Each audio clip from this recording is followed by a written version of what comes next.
All right, good evening and welcome everybody to tonight's broadcast of tonight's varsity football action between your Chaminade Red Devils and the Vianney Golden Griffins. We're coming to you live from Don Heap Field here at St. John Vianney High School. It is Vianney's homecoming game so far, and also their MCC opener, which is strange, considering they're the only teams in the MCC this year that has not actually played a game, or has not played a conference game yet. The Golden Griffins, however, come into this game 2-1. The Red Devils come in 1-2. The Golden Griffins took a win last week in their game against Helios, which is a Catholic school outside of Jefferson City. They're a Class 4 team from out there, and then the week before that, they also won against Althoff Catholic, which is over in Belleville, on the Illinois side of the river. And then their one loss before that came in week 1 against the powerhouse from Arkansas, Fayetteville High School, who's won 5 championships over in Arkansas. The team's coming out now for the coin toss for this game. Chaminade's captains for this game. As always, got LJ Fortune, Doug Agnew, Kevin Ray,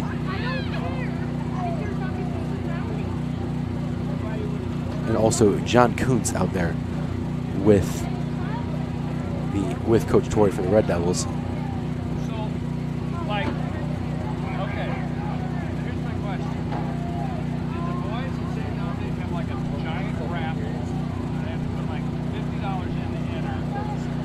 And Chaminade won the toss.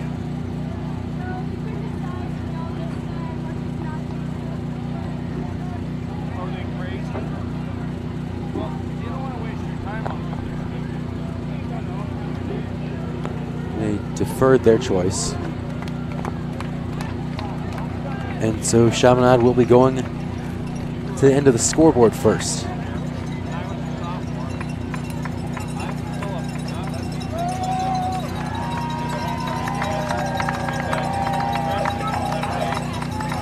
And we're almost ready to get underway here, folks.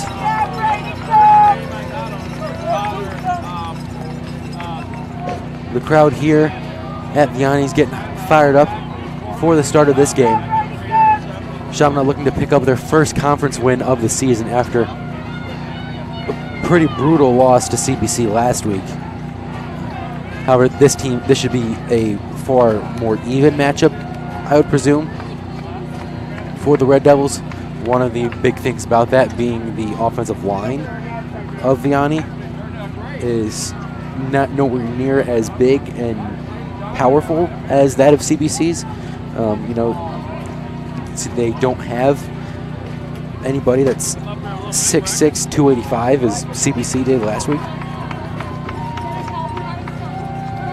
However, one player that they do have that CBC does not, that you will be seeing a lot of in this game, is number 20, Kyron Williams, a 3-star recruit committed to Notre Dame. They list him on their roster as an athlete, meaning they don't play him at a set position. However, they run him in all sorts of places. In the last game, or in the game 2 weeks ago actually, against Althoff Catholic, they ran running back, wide receiver, and also at safety on the defensive end. But that last kick landed in the hands of Kyron Williams in the end zone. So that'll be a touchback right there. 1st and 10. Griffins will start their drive from the 20.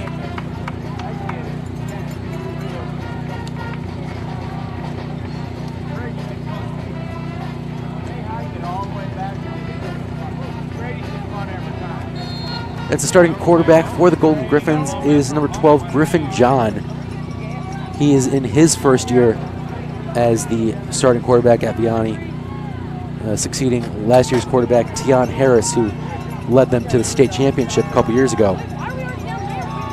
But starting quarterback gives it off to Kyron Williams, who opens up with a drive, but he gets flagged short of the first down.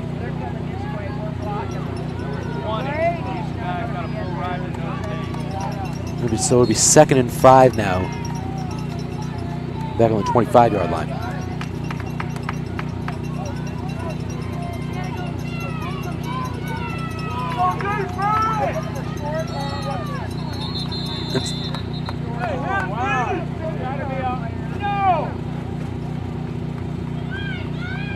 And a very interesting strategy so far for the Golden Griffins.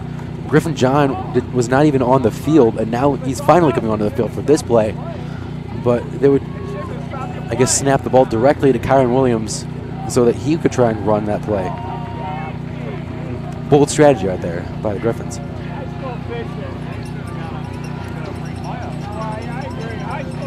Now they're lining up Kyron Williams at the receiver spot.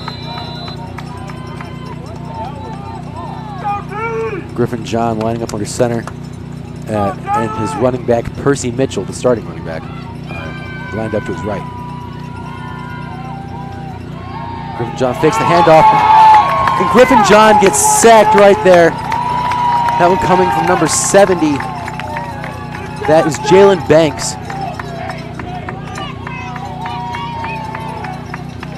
A great sack there from Jalen Banks right there. Definitely the way you want to start off the game if you are Chaminade in this sense. That's a loss of 11 yards on the play for the Griffins. It's now 2nd and 16. Or sorry, loss of 6 yards, my apologies. It was 2nd and 16, back on the 25.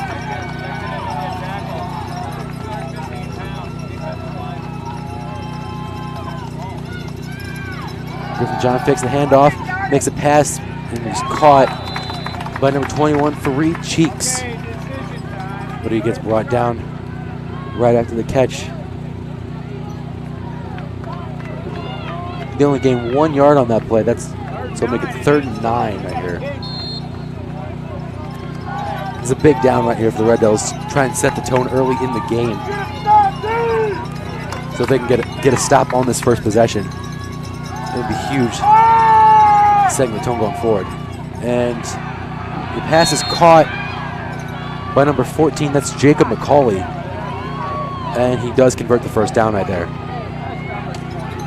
And so we'll get 1st and 10 for Vianney.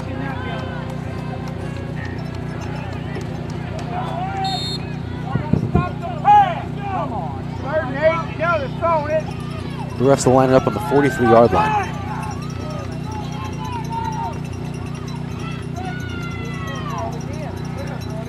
Griffin John fakes another handoff. This time a pass to Kyron Williams, and he breaks free, and he will walk it all the way into the end zone for the first touchdown of the game. I'll tell you, that is a way to take the energy out of the crowd right here. Or if you want to look at on the other side, the Vianney student section now going wild after taking a play that would be deleterious to them. After that sack on the first possession of the game, and then converting that all the way into a 57-yard touchdown right there for Kyron Williams.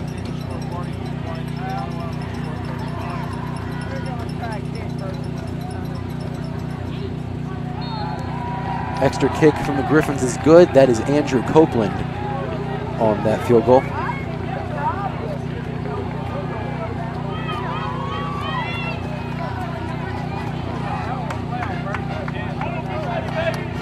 It'll be interesting to see how the Red Devils respond now with this last play, see if the offense can get something going tonight.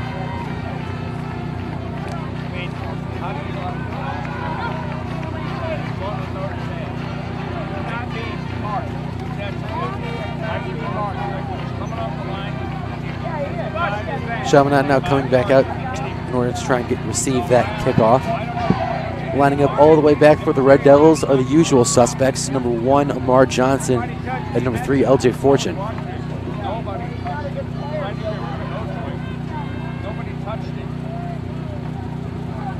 One of the other usual kick returners for the Red Devils is number 2, Maurice Anthony, but he has been sidelined for the rest of the season with a shoulder injury, and so we wish the best for Maurice in his recovery efforts. That kick return right there is stopped just short of the 45-yard line. And so Chaminade will take over, starting from the 43. And coming onto the field for the first time in this game is Chaminade's starting quarterback, Brady Cook.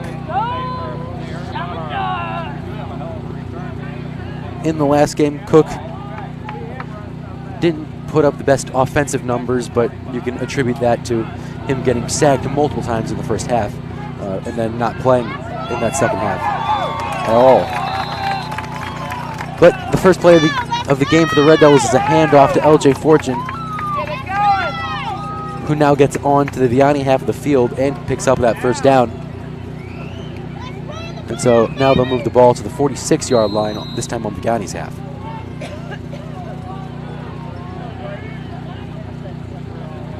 Another handoff from Cook, this time to Fortune again.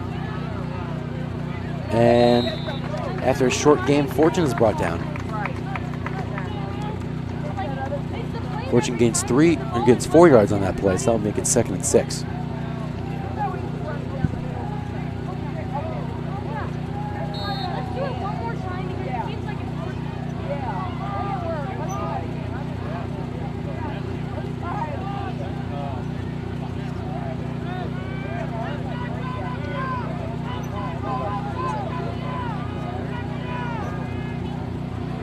Another handoff from Cook.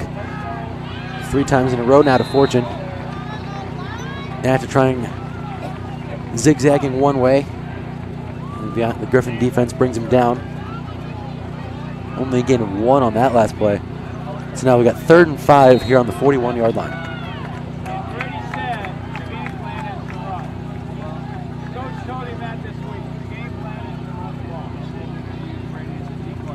And one of the things you'll notice with Chaminade's offense, especially so far in this game, considering that's all they've done, one of the things Coach Torrey generally likes to do is run the ball, but you'll see him look to try and exploit that in particular tonight with the youth and lack of size that they'll see in Vianney's defense. And just like on that last play, the run is successful again. LJ Fortune picks up another first down, his 2nd of the game so far on this first drive for the Red Devils. And it seems so far, just the strategy seems to be working. I'm just giving the ball to LJ and just letting him do the work. As the Vianney defense really hasn't been able to put much up of an answer for him so far in this game.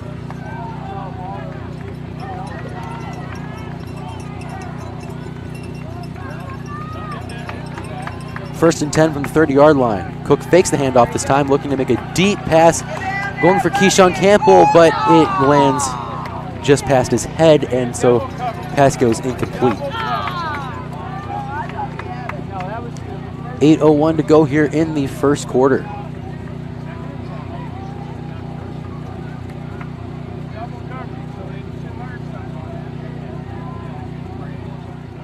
So we got 2nd and 10 from the 30.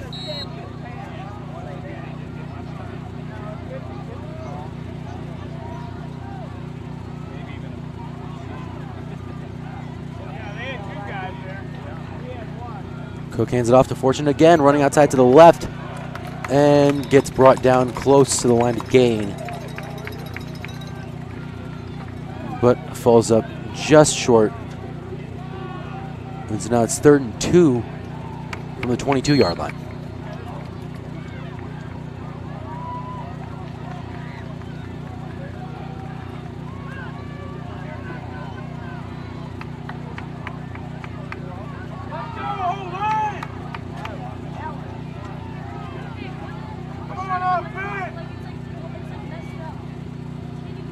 Cook hands it off to Fortune, and this time he gets brought down right at the line of scrimmage. That one coming from number 2. That is Max Hinton, the DN for the Griffins.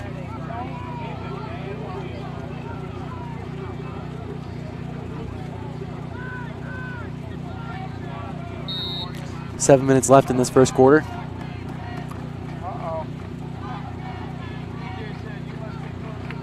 Chaminade with a 4th and 5. They do not have their extra field goal kicker. That is Adam Schmidt. He's not on the field, so it appears to me that Chaminade is going to try and go for it. Brady Cook is lined up with Kyoto Setuyama directly to his left. And he hands it off to him and is running to the right corner. But Setayama falls just short of the first down. And so Vianney will take it over at the 22-yard line. Be a turnover on downs for the Red Devils.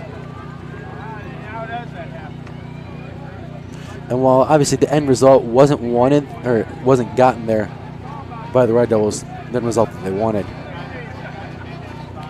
there's definitely some good takeaways that you can get from that first possession. First off, you know that the defense really hasn't been able to do much about LJ Fortune so far in this game. And so the strategy of running the ball that Coach Torrey is trying to implement should be working pretty well. And then that last run from Percy Mitchell gets some big yardage there. And so the refs will mark him down at the 35-yard line, so it'll be first down from there.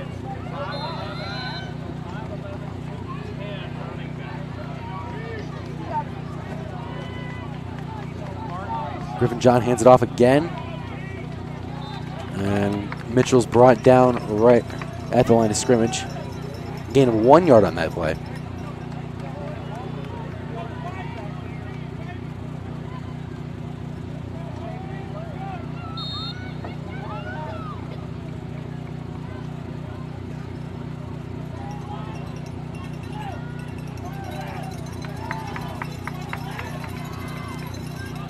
John looking to make a handoff. He makes a short pass. Gives it to Percy Mitchell again, but brought down before the first down.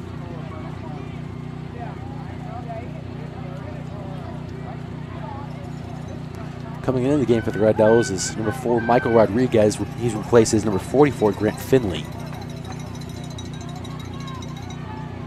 And the refs are going to bring it back, I guess, to redo the down. Because now we've got a 2nd and 9. Once again, back in the 29.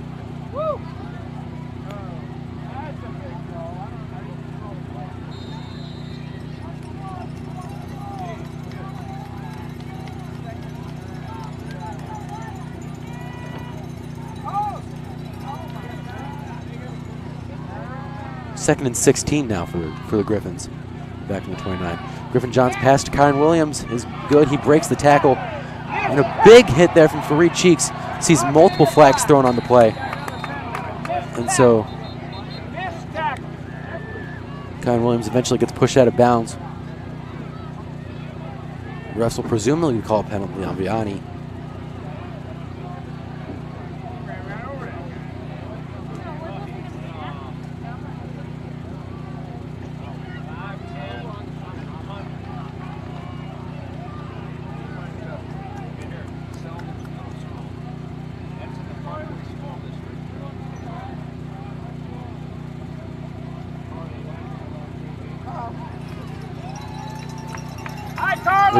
They're gonna call that penalty on Fareed Cheeks, the Vianney defender, who had the big hit earlier.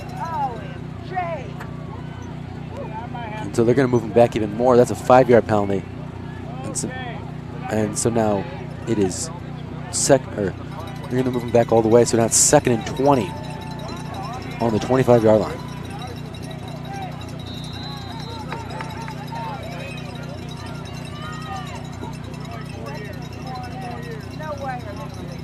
John lining up in the shotgun. Pass to Percy Mitchell this time. Gets stopped short.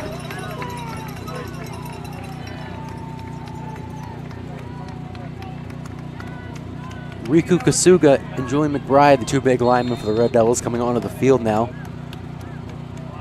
We're going to try and get a big stop up the middle.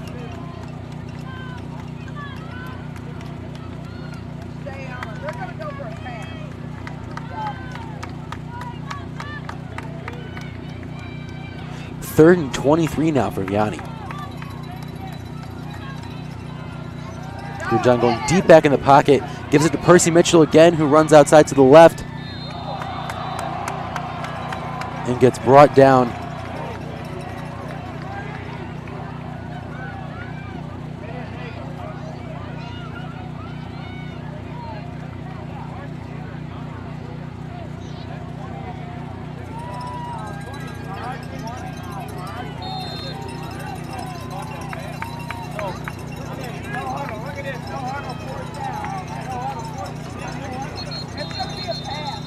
And a flag on the play.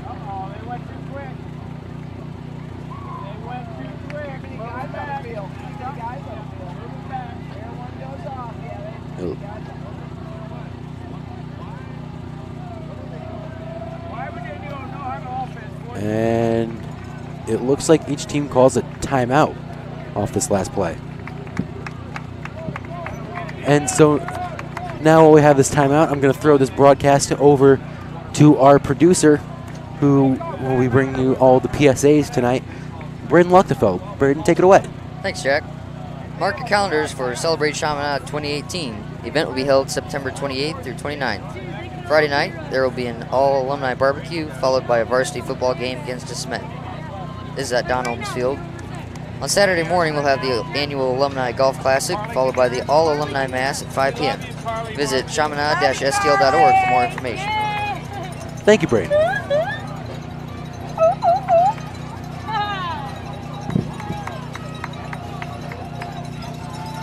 Chaminade's defense coming back out on the field now. 4th and 10 from the 35-yard line.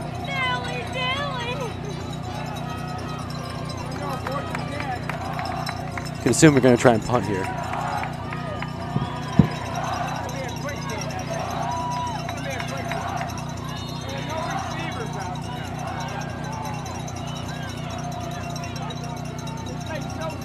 Why is it taking so long? There wasn't an offside call. Now he's backing up. And punting for Vianney. Guess who? It's Kyron Williams. And he boots it all the way now. Boots it all the way back down to the 29-yard line and will roll for a little bit before eventually being picked up by Vianney. And so Chaminade will start at the 23-yard line.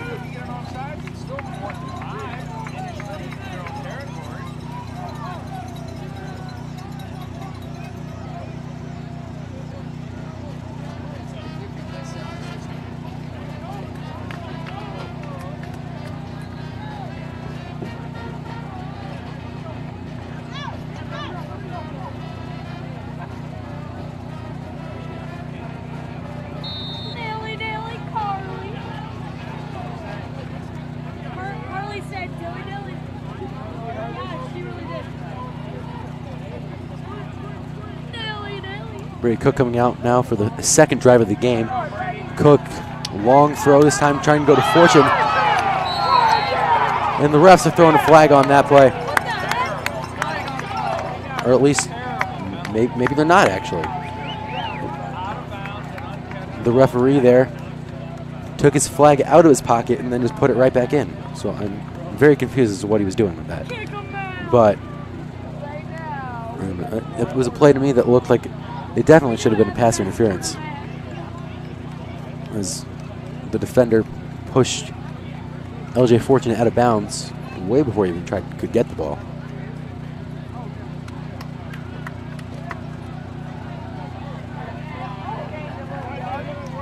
I guess they do call a penalty on that. I just couldn't see what it was. So it's 1st and 10 for the Red Devils, this time on the 39-yard line.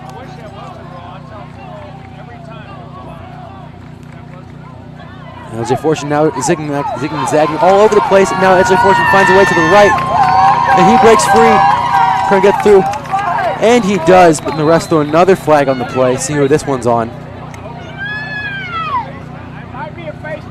Great run there from LJ Fortune. Hopefully the penalty's not against the Red Devils so that they can keep that yardage they got.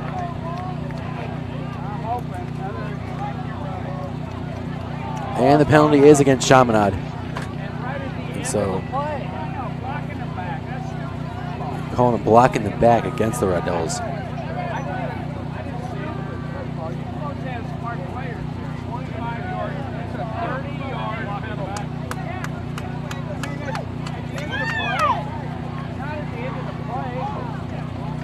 The refs are placing it right on the 45-yard line.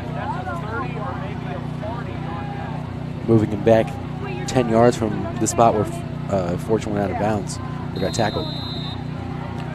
Fortune also going over to the sideline to take a seat for a little bit. Kyoto Setiyama coming back in his place.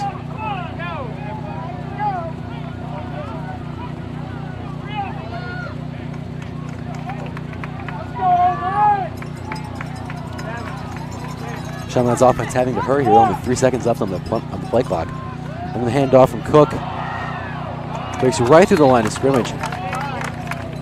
Ball was given off to Kevin Ray on that last play. Managed to find his way right through the middle of the O-line.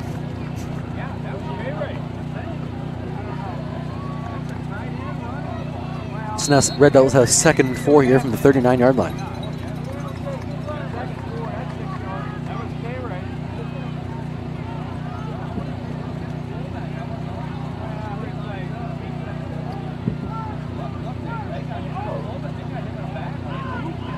Cook lining up directly under center. The refs are whistling that play dead immediately, as Coach Torrey appears to be calling a timeout. And we're going to send it right back over to Braden Luchtefeld with some more PSAs. Braden, what you got? Let's see. Chaminade is proud to have 3 seniors who have qualified as National Merit semifinalists. Matt Billings, Travis Seal, and Owen Thomason will continue in the competition to become a National Merit finalist. Well done, gentlemen. Great group of scholars right there. Indeed. True scholars. Also, make plans to attend the annual Estovere auction. The event will be held February 9th at the Frontenac Hilton. The committees are now beginning their work. If you'd like to help, contact the advancement office. We'd love to have you. Thank you, Braden. We'll get you right back to the action in a second once Chaminade comes out of their timeout.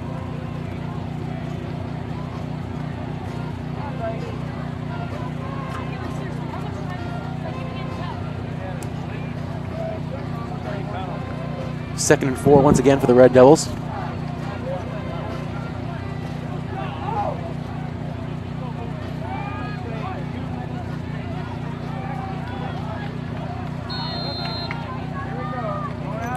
.259 left in this first quarter. Cook lined up in the shotgun with Danny Sheehan, former CSPN member, playing at fullback. And Cook has to scramble out of the pocket, and he gets sacked. Tough play there for Cook. He was swarmed by Vianney defenders. He managed to break himself out of that first tackle, but couldn't escape the second. That's a big blow for the Red Devils right there. It pushes Chaminade all the way back. Loss of 13 yards on the play, so it'll be 3rd and 17. Ball on the 48-yard line. All you need, 4 seconds.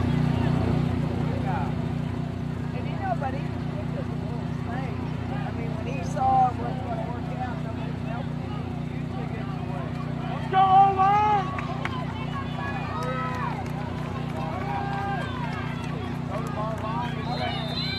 And Brady Cook calls timeout.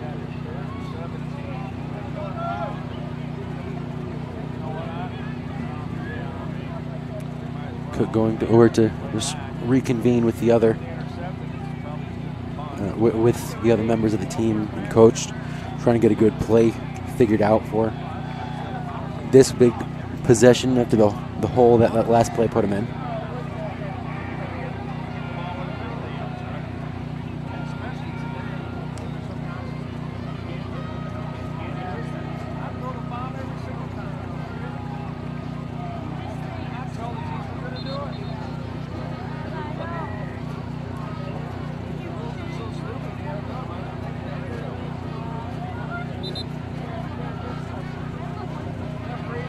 Vianney's got quite the student section over there. That they do. Granted that this is the home game for them, it's kind of what you'd expect, honestly. Especially for a homecoming. Yeah. Homecoming. Homecoming always draws those kinds of crowds.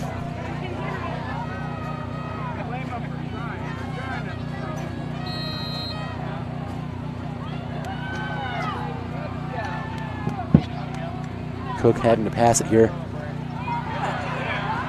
And after being swarmed by the Vianney defenders again, Cook gets sacked for the 2nd time in a row. Tough play for the Red Devils on that possession.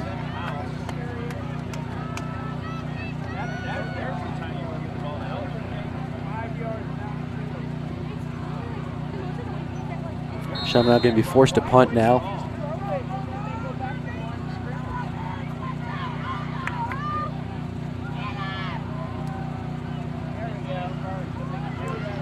Punt lands all the way back in the hands of Kyron Williams. And Williams now cutting all the way to the left. He's still on his feet after a big hit right there.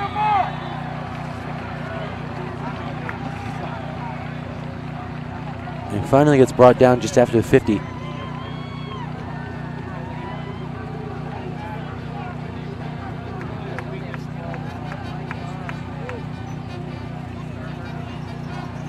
And so Chaminade's defense is going to have to come back onto the field, try and get another big stop. This time only working with 49 yards to give.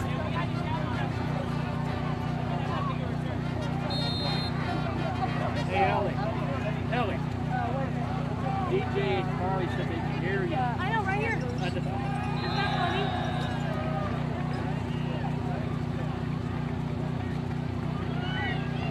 Number 20 in critical condition. Number 20 in critical condition. So critical. We love the Ball Blaines. and a Tigers. We love the Blaines, don't we?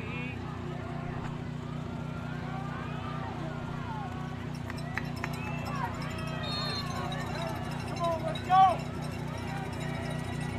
Here he comes.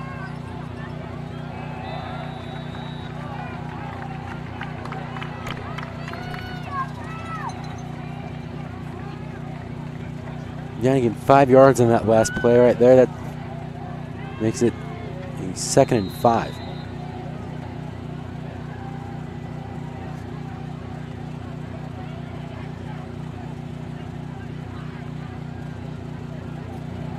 There appears to be some confusion on the play. Bringing out the sticks to see if they converted the first down. Whether that's 3rd down or 1st.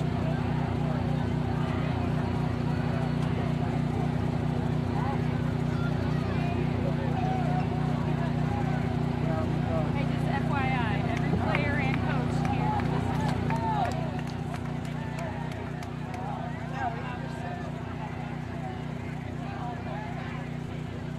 here. And they're going to say no. It's going to be a 3rd down in inches.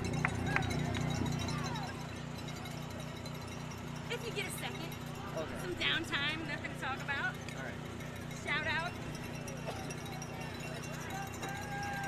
Shout out to Ben and Carly. They're watching.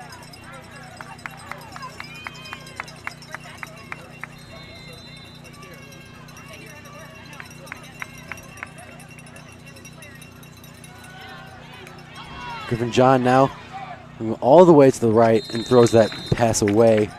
And the refs throw a flag.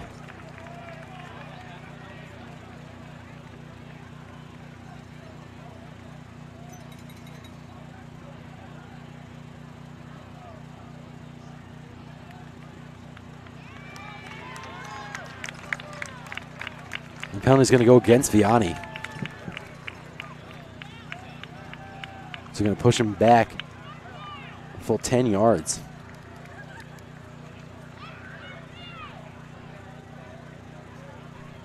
That puts him back on the 39-yard line.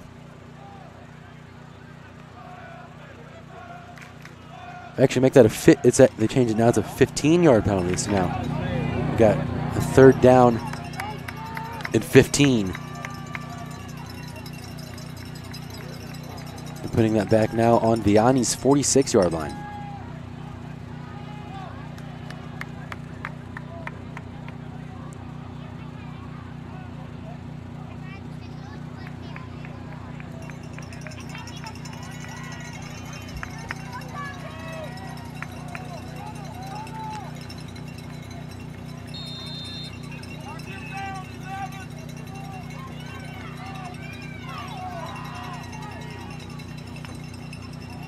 Griffin John hands it off again. And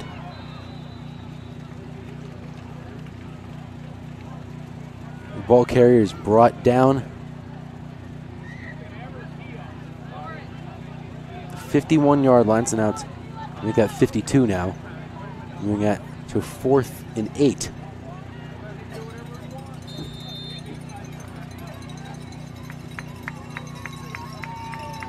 .50 seconds to go now in this first quarter.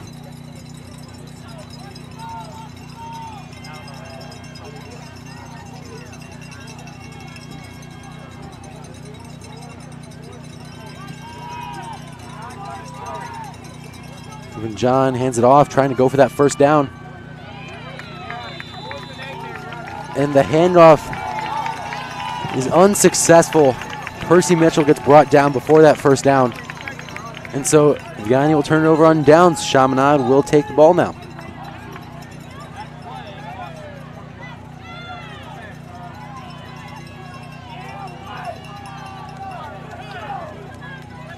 Chaminade still seeking their first touchdown of the game.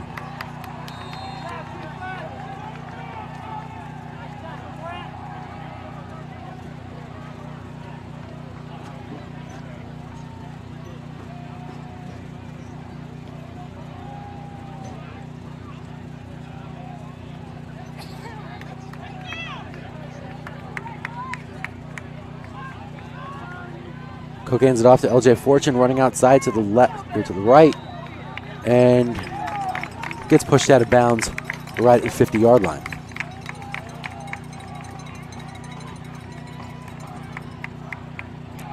Refs say he was out a couple yards before that, so they're pushing now, putting it right in between the 48 and 47.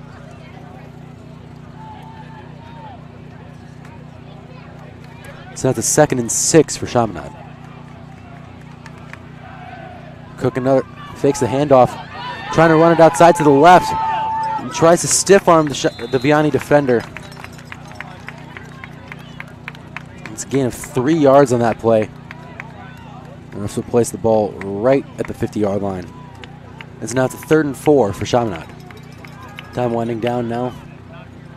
Under 20 seconds left in this first quarter.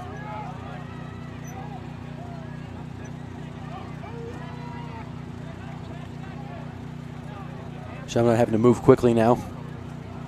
Cook gives another handoff to Fortune. And however, it is not enough to move the sticks. And that is it for the first quarter, folks. After a pretty close first quarter, one play at the very beginning of the game, a massive run from Kyan Williams, puts Vianney up 7-0 at the end of this first frame. And we got plenty of time left for the Red Devils to make up that one touchdown. And while we have this lull in the action, we'd like to give a shout out to Ben and Carly, relatives of our quarterback, Brady Cook, listening all the way from Dallas, Texas. So shout out to them. Always nice to see people watching from around the country.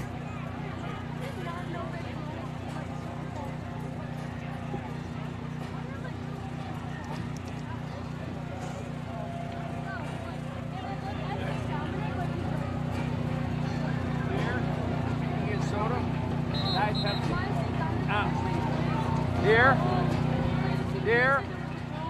Popcorn.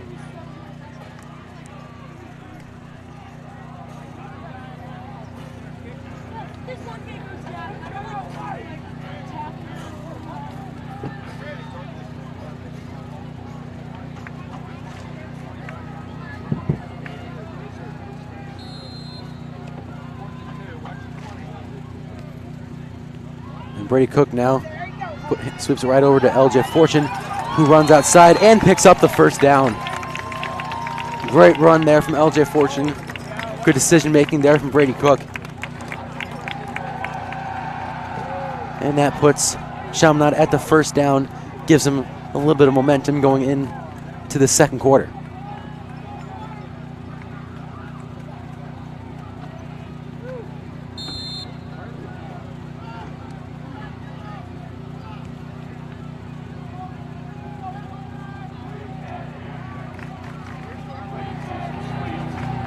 The Red Army now trying to get into some chirps with the Vianney student section as LJ Fortune breaks free. He's running outside trying to get to the tackle, but he does not. And they'll finally mark LJ Fortune down at about the 10-yard line just before. That's a beautiful run there from LJ Fortune, and it appears to see Chaminade getting plenty of momentum coming out of that first quarter end.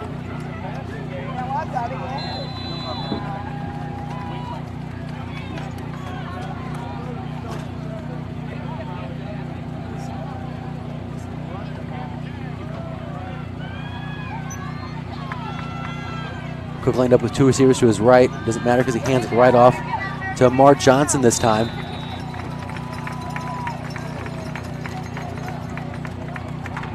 And Johnson gets brought down after a short gain. They gained 3 to be exact.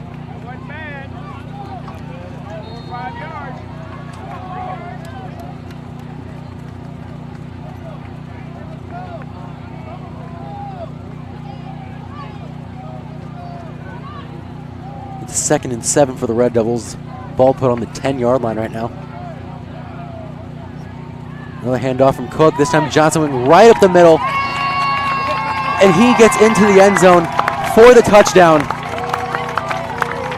And game is all tied, folks, off a beautiful couple runs. Some from LJ Fortune. These last couple coming from Amar Johnson, the sophomore running back. And now the score, barring a missed extra point, puts the Red Devils and the Griffins tied at 7 apiece.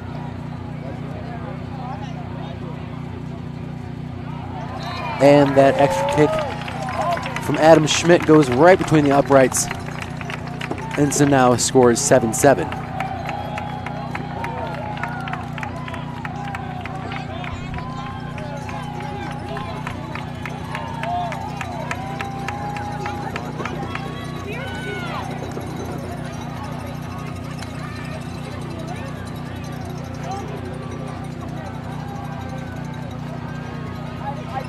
Chaminade now seems to have almost all of the momentum so far in this last set of downs, as Vianney really has not been able to stop Chaminade's running game very much at all, which is fortunate for the Red Devils, obviously, because it is a very big part of their offense. According to the stats, at least going into this game, the Red Devils rush the ball approximately 60% of the time and pass about 40%, whereas the Griffins are the complete polar opposite of that, to where they only pass, or to where they pass 60% of the time and run at 40%. And pass turn this time. And right outside, going to the right, and finally gets brought down at about the 30-yard line.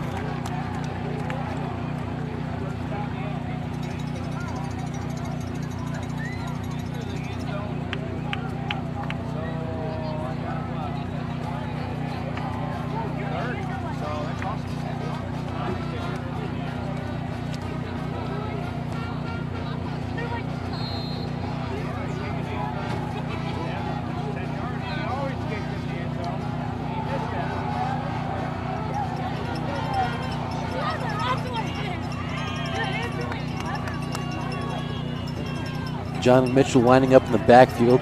Kyron Williams and Jacob McCauley lined up directly to his left. The fake handoff to Mitchell. Gets brought down just after the 40.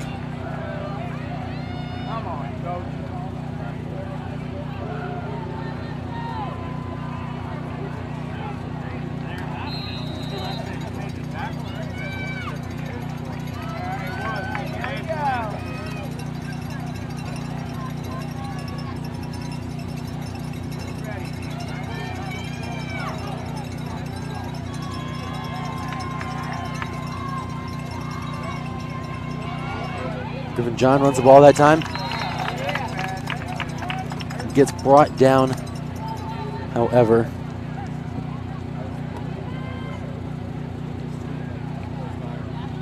Only gained 2 yards in that last play.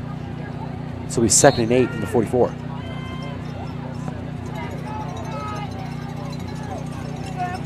And in last year's game against Vianney, that I preferably don't like to mention, resulted in a 45-0 loss for the Red Devils. Well, Griffin John was not the starting quarterback. He did run the ball a lot, as we saw on that last play right there. Percy Mitchell finally getting brought down by Luke Nichols, grabbing him by the foot. But in that game, he did run the ball a few times. Total of 4 to be exact, gained 17 yards in total on that play in that game. However, he didn't play any actual possessions. At least passing the ball, that is. Another pass from Griffin John, almost picked off by Jabin Johnson, but he'll settle for the swat with an incomplete pass.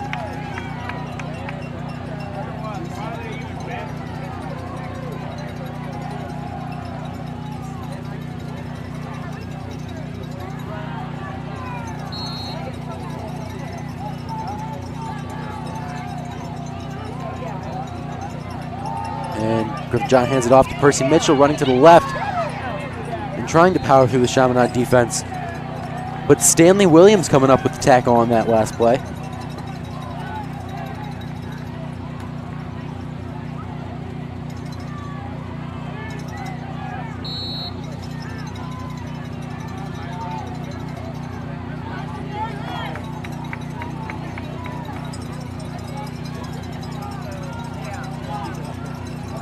John lined up in the shotgun again.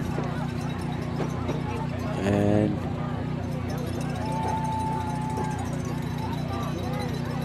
Griffin's need to snap this ball here. 2 seconds left on the on the clock. And the handoff to Percy Mitchell is brought down. And a huge stop for the Chaminade defense right there. So it's tackle for a loss now. So it'll be 4th and 6.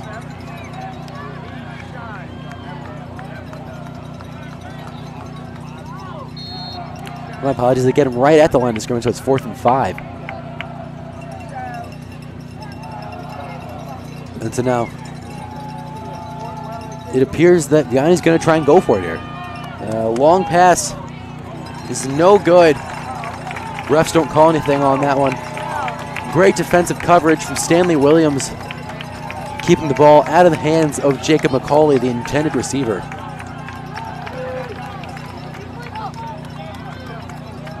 .747 left in this second quarter of play.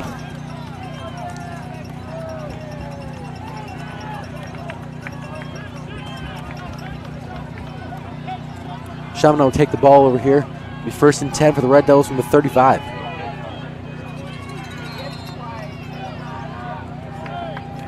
And after a great defensive stop and a touchdown, all that momentum seems to be in Chaminade's favor right now. Hopefully they can just hold on to that momentum, just keep riding that to more touchdowns and more stops. And Brady Cook,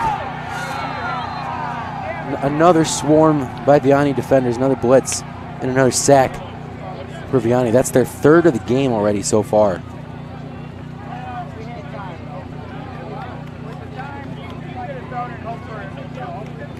Vianney trying to exploit some mismatches on the defensive line, trying to go for all the sacks. And so far, it's been working. They've gotten 3 so far.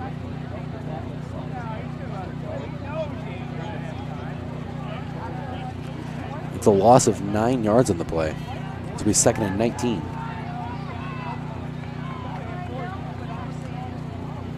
Cook going outside to the left. Pass going to Keyshawn Campbell, and he finds him, and he's free. And so Keyshawn Campbell will walk all the way into the end zone. Another touchdown for the Red Devils. That puts them up 14-7. And what a play there from Brady Cook, turning a sack and a loss of 9 yards into a 74-yard touchdown right there. What a play for Chaminade. And a great pass from Brady Cook and a great reception from Keyshawn Campbell.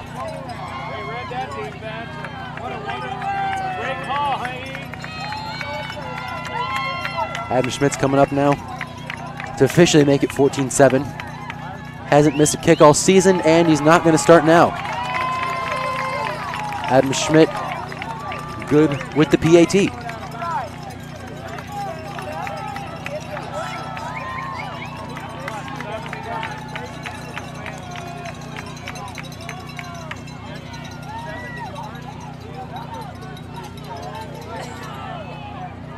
Great set of downs here from the Red Devils on that last drive, and the second quarter as a whole.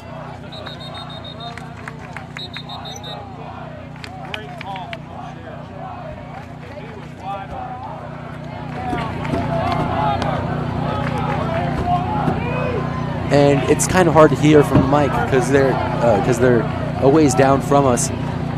But the Red Army is trying to get their jabs in while they can, since we are ahead, obviously. But kind of chirping the Vianney student section, asking them why so quiet. After in the second quarter, Chaminade has come out, and they've come out swinging.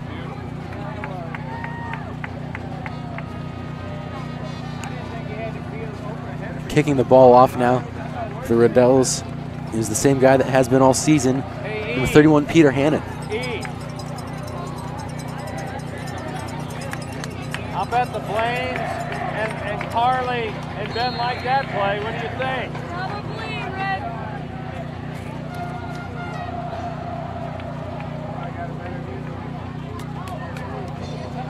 And the long kick from Peter Hannon lands all the way back in the end zone. That'll be a touchback. That's a bullet kick right there from Peter Hannon. He didn't really get much arc on it, but boy, it had some power.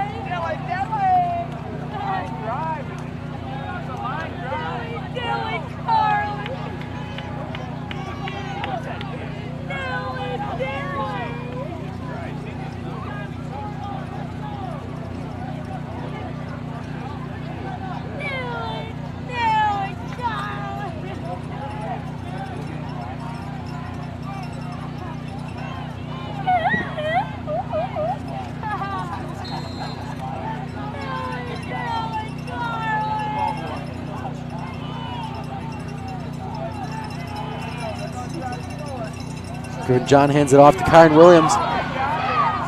And he breaks that one tackle, being now swarmed by 3 Chaminade defenders. And he'll break free from all 4 of those Chaminade defenders. And he'll fire right back with a touchdown on the return. That's one way to answer back. It's now scores 13-14 in favor of Chaminade, for the time being at least, until Andrew Copeland will come on to kick that PAT, presuming he makes it.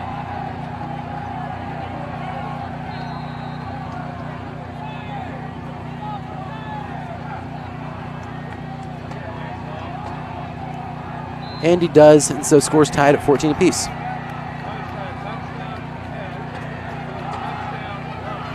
Well, folks, we have ourselves a ball game now. Hopefully, Chaminade's offense can get something going again like they have on the past 2 possessions now. So if we can get another touchdown, put us back out in front.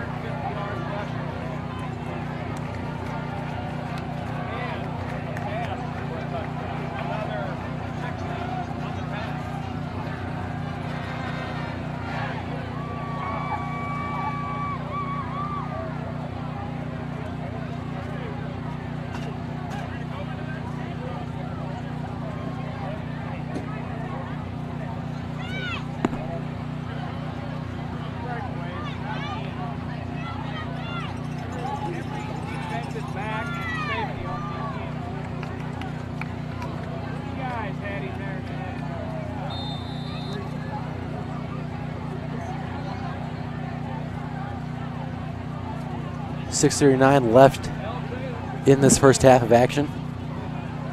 And the ball bounces and lands in the hands of the Chaminade receiver. That, I believe, would be Amar Johnson, but he gets horse-collared pretty blatantly right there. But the rest don't seem to be calling it. And so the Red Army's letting him know that what, from my distance, which is a pretty good distance, being on the very opposite side of the field, it looked like a pretty blatant horse collar to me. I don't quite know why the ref didn't call that, but he didn't, and so I guess that's all that really matters. Coming onto the field now for the Red Devils, number 85, Jack Wall.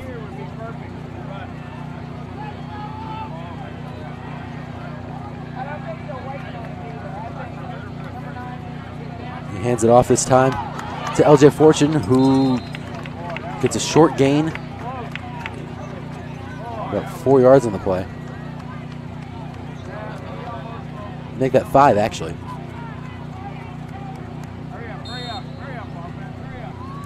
So we got 2nd and 5 now from the 36-yard line. 6 minutes left in this first half of play.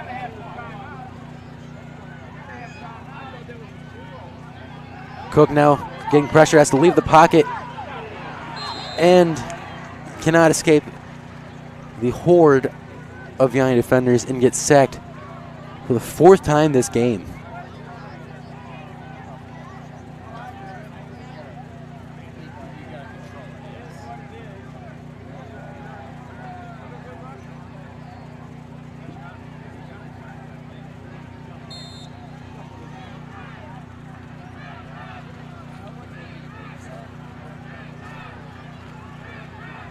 Clock ticking down now. Coming up on 5 minutes left in this quarter. Cook lining up in the shotgun. Kyoto Setayama switching sides, now lining up to his left. And Cook makes a short pass to Amar Johnson. And Johnson gets thrown to the ground by Kyron Williams.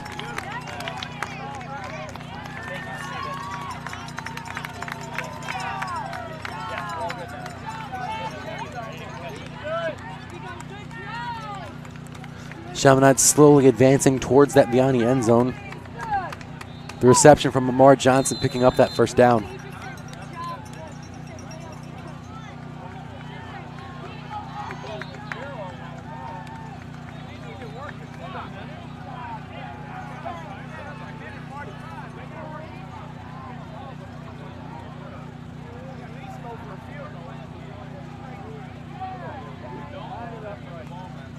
Cook hands it off to Amar Johnson, or LJ Fortune, who makes a deep throw and a trick play off the pass from LJ Fortune. Finds Keyshawn Campbell in the end zone for his 2nd touchdown of the game. And LJ Fortune's first passing TD of his career. Well, I will say, when I got on the air tonight, I did not expect to see that one coming. Beautiful play. Amazing play calling there from Coach Torrey.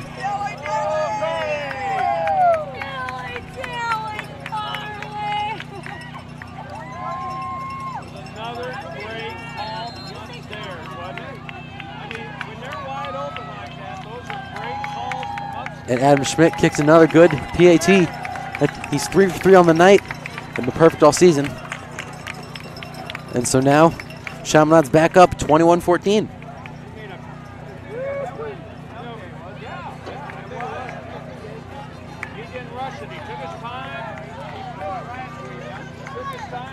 It's been a bit of an offensive shootout now so far in this game.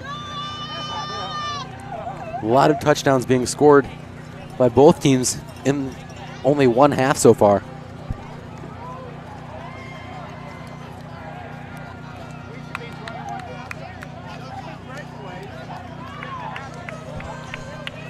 Jack, what would you call that play?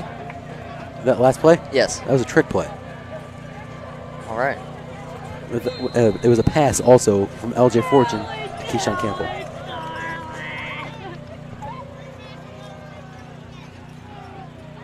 An interesting play. It was an interesting play.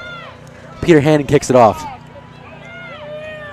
Lands at the 1-yard line. And the returner right there, that is number 15. That's Cannon Barcom, showing off some great speed and athleticism on that play, bringing the ball all the way up to the 40-yard line.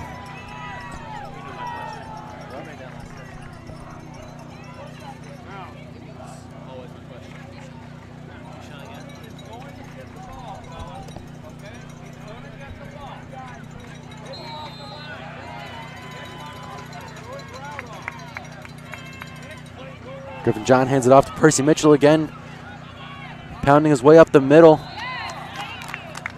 And the pile gets moved for a powerful tackle, but Percy Mitchell converts that first down.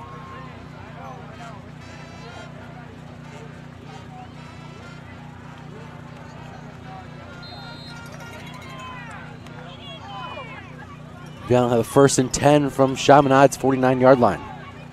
Another handoff.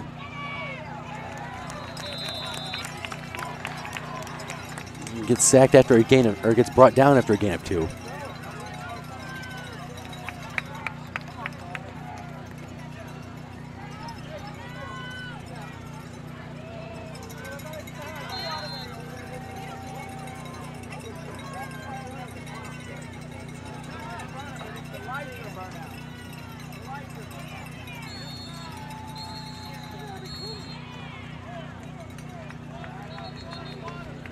And we have a timeout on the field.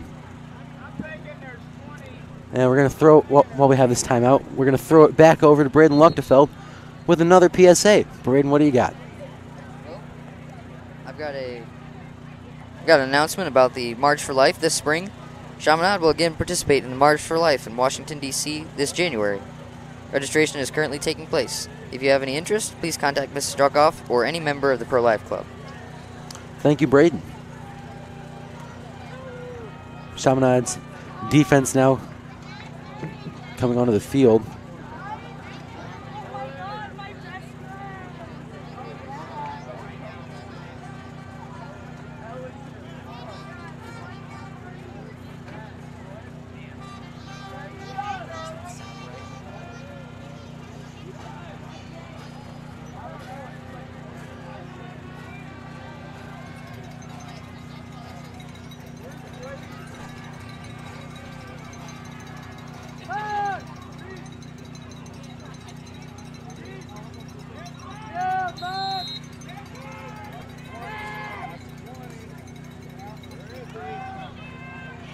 And the pass this time given to Jacob McCauley, who's still on his feet and finally gets brought down.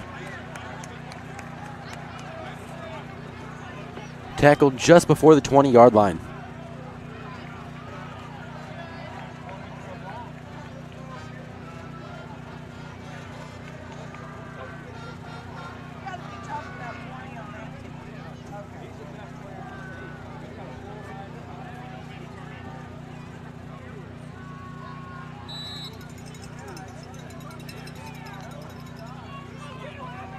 Griffin John now running it this time for the Griffins. And after gaining a lot of yardage, Griffin John finally gets brought down.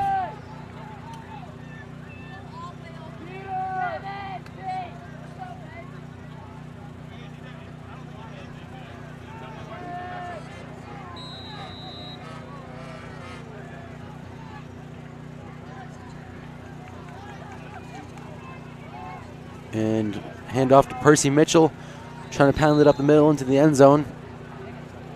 However, he's brought down short. Ball be placed on the 1-yard line.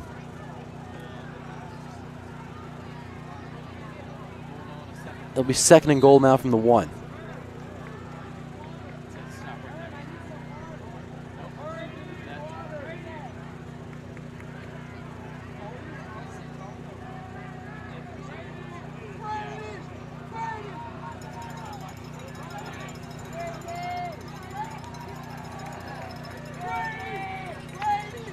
And another give off to Percy Mitchell. And he finds his way into the end zone for the touchdown.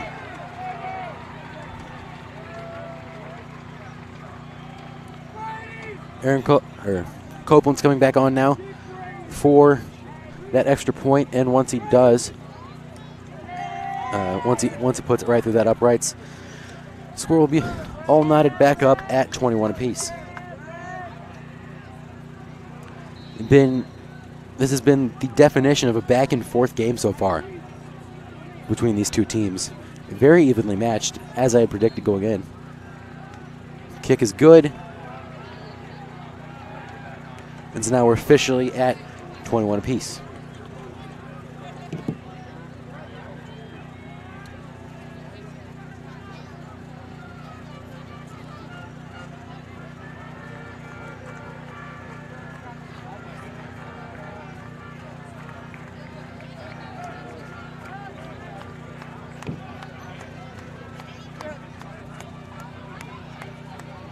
The return team now coming on for the Red Devils.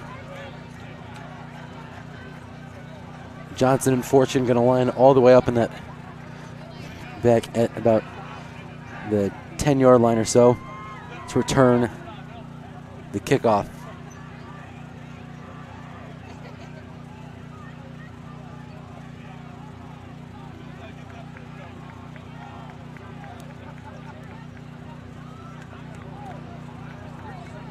Leading the charge for the Griffins on this kick. Kicking it from the near hash for some reason. It's going to be number 85. This is Lucas Menz. Men's kick lands in the hands of LJ Fortune, and he will run it. Finds his way through a mass of people, and then finally gets tackled. That'll be number 30, Nick Kriska, credited with the tackle on Fortune there.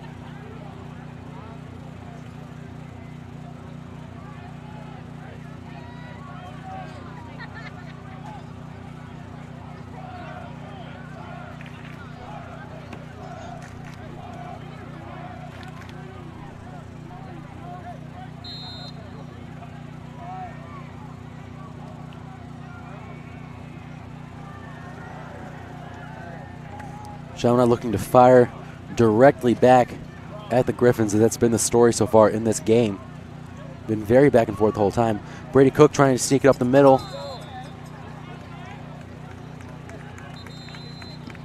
And Cook gets a short gain on the play.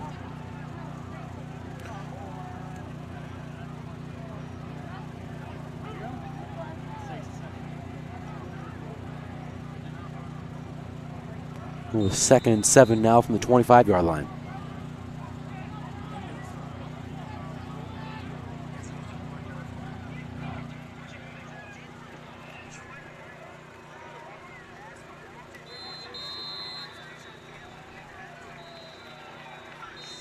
And the run that time gets stopped right at the line of scrimmage.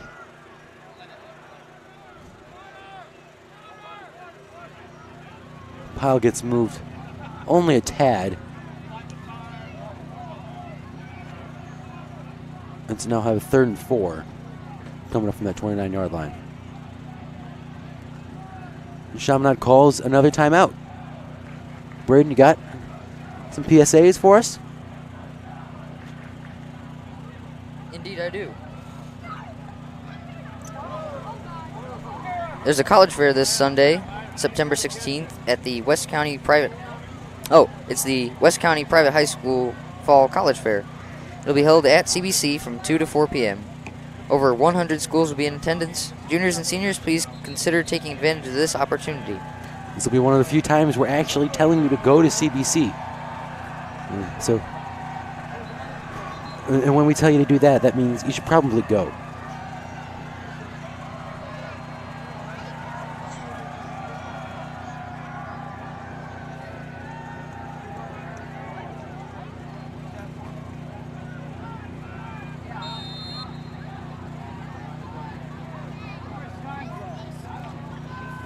Cook hands it off to Fortune, running outside to the right.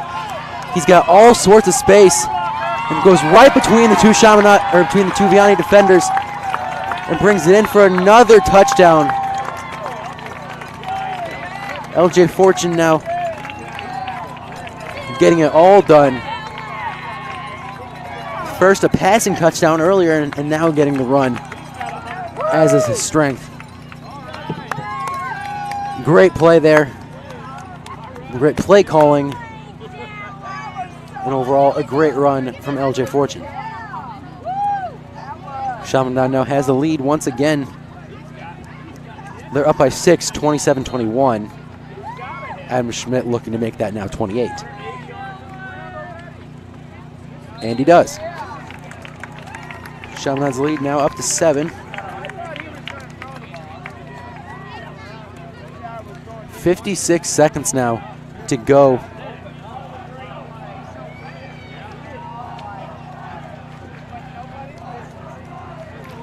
Or at least that's what it looks like from here.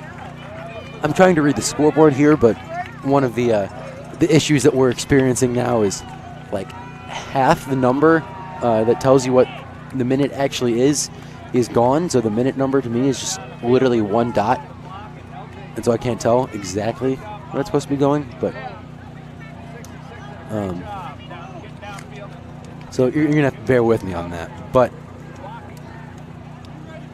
we're doing our best here. Peter Hannon coming back on now to kick the ball back off to the Griffins.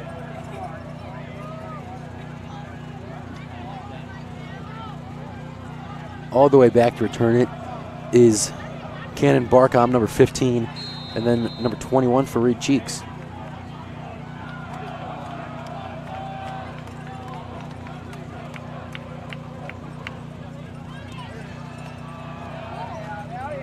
That ball goes all the way into the end zone past Barcom. And so it'll be a touchback.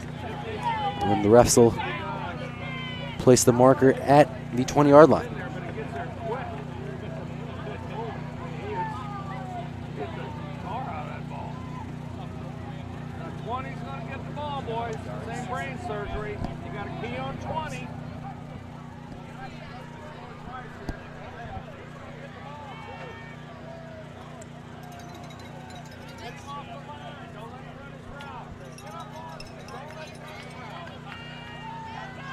Chaminade's defense looking to make a big stop on these next set of plays.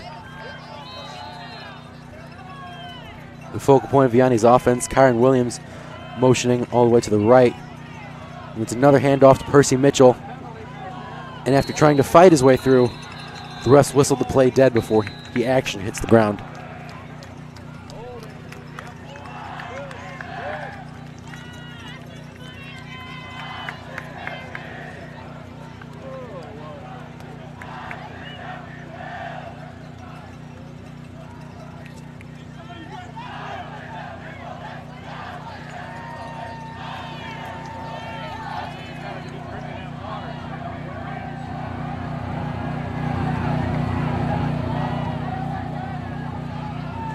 Vianney student section breaking into the classic "I believe that we will win" chant that you see at just about every student section, including our own.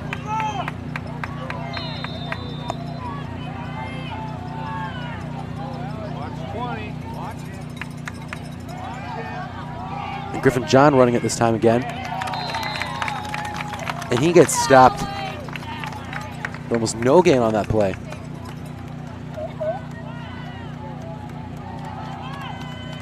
It'll be a second down now for the Griffins. Second and 21 from their own 9-yard line.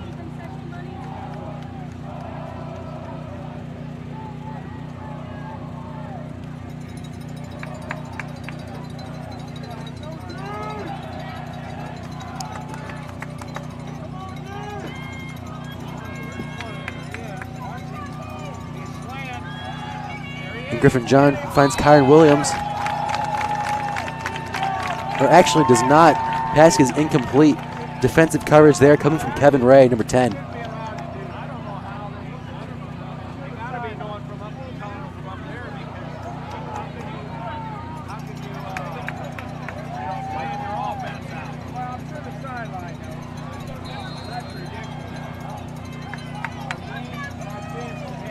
They're looking to make a big stop here, as they'll need a 3rd and 17 if they can come up with a stop right here.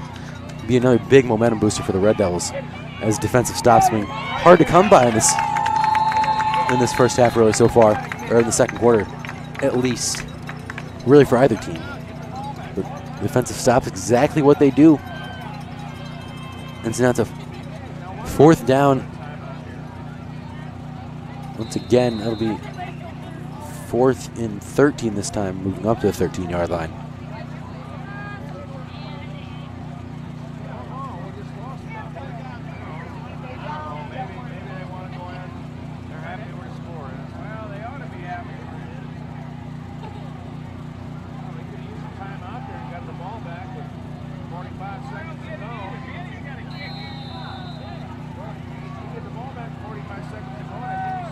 And we have a timeout called on the field.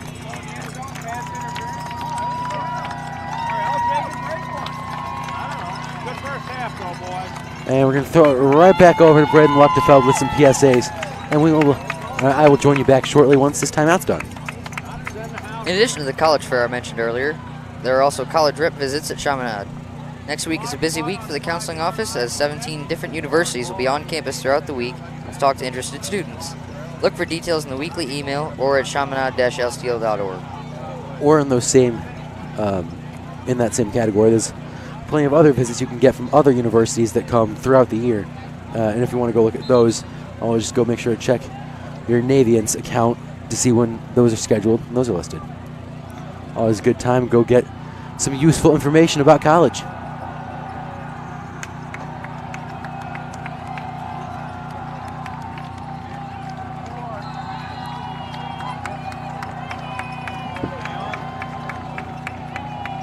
Kyron Williams punting the ball for the Griffins. Going all the way back to get it is Doug Agnew, but it doesn't matter because Williams' punt goes out of bounds. And so Chaminade will take that ball at Vianney's 49-yard line.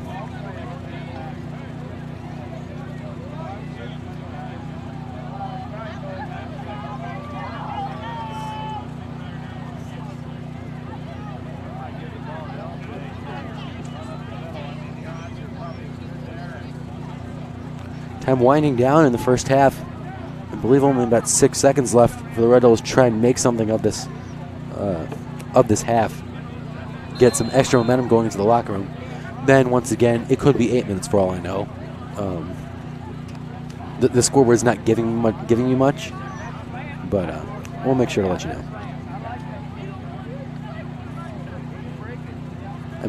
I'm almost positive we're at 6 seconds. Just saying.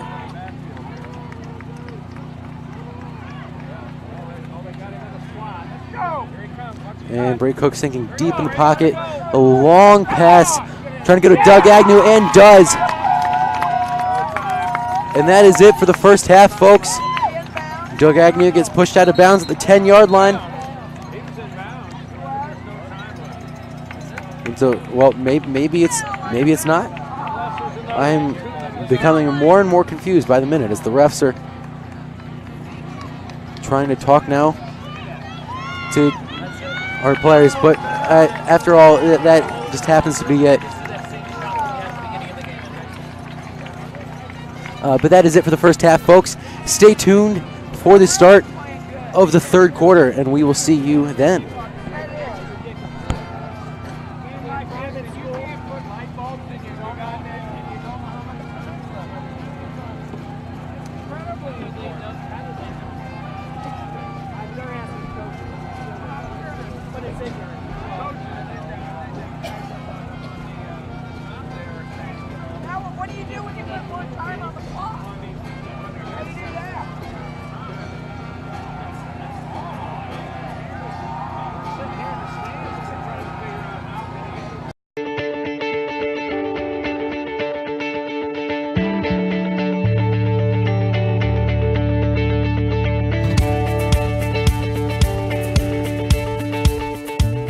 The campus is 56 acres, so you really have to come up to the hill where Chaminade sits to see the whole expanse of the campus.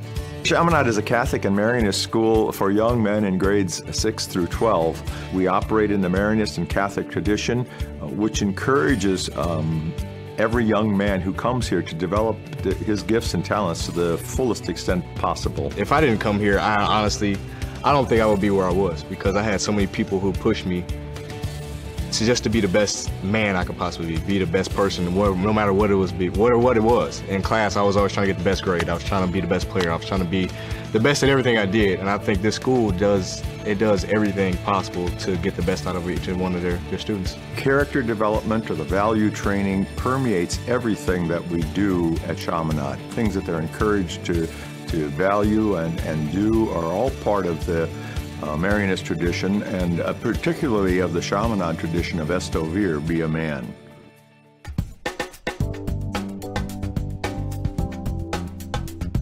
The service program that we have here is pretty amazing and very extensive, and it is demanding of the young men's time. We do it in such a way that They have to find the time in their busy lives, just as they will later on as adults, to be of service to other people. For a while now, we've been doing Father Dempsey's, which I did, where you go down and you cook food for the homeless down at the Father Dempsey's shelter. You find them all over the metropolitan area.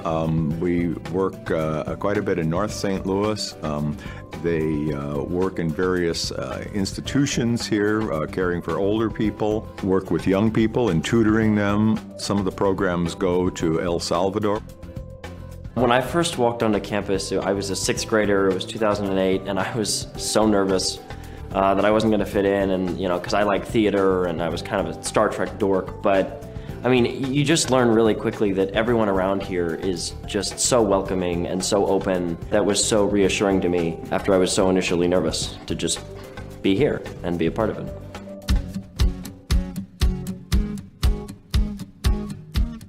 So the house system is the way that we organize our student body in the non-instructional part of the school day.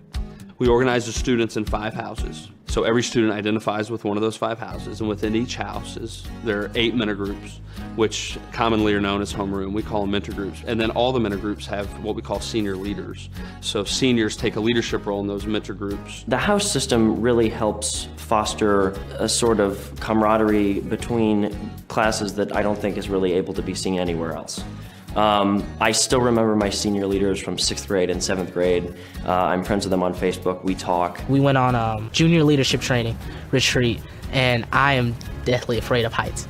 But one of the activities was to go 40 feet up in the air and just hang around on these ropes. I was so scared of heights. But the whole house kind of got behind me and they said, if we all can do it, you can do it too. And I got up there and was able to do it.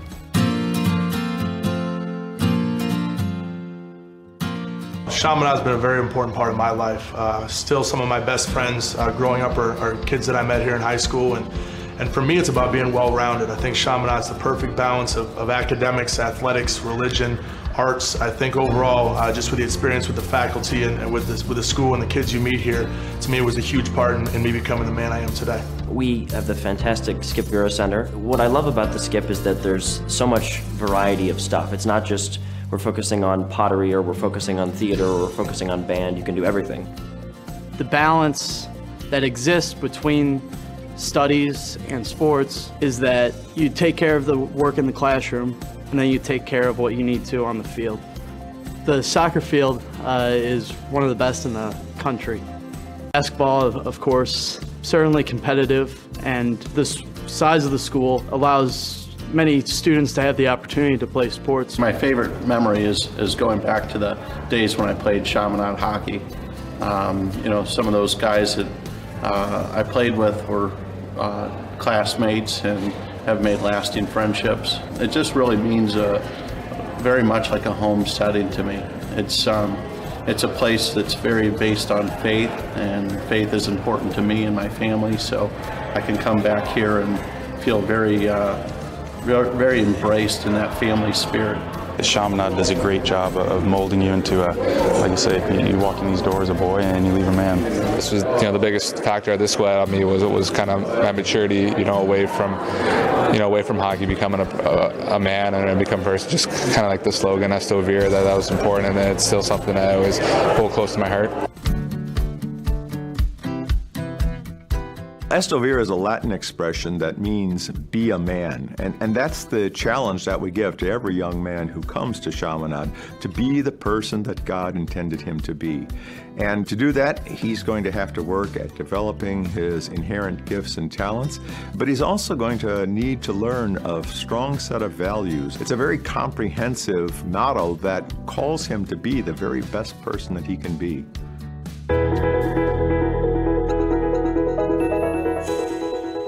When people ask me why did I choose Chaminade, I always say academics first. I'm a good athlete. I play in the NBA, but academics has always been important to me. It's always been number one. Because if without that, I wouldn't be able to play basketball, clearly. But I think this school is just so terrific at pushing you to the ultimate level. They want what's best for you. They challenge you.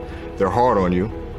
but life isn't easy. Chaminade is very much cutting edge in terms of keeping abreast of what's going on. I mean, between the global education, in terms of the resident program, the STEM program that stands for Science, Technology, Engineering, and Math.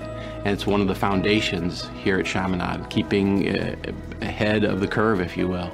And it's a great place for our children to become men. Just before we came to St. Louis, we were in Sydney, Australia. So we needed a high school and a middle school for the two older boys. We had a lot of criteria that we were trying to meet. We knew that the school had an appreciation for a diversity of culture and learning styles and ways of thinking.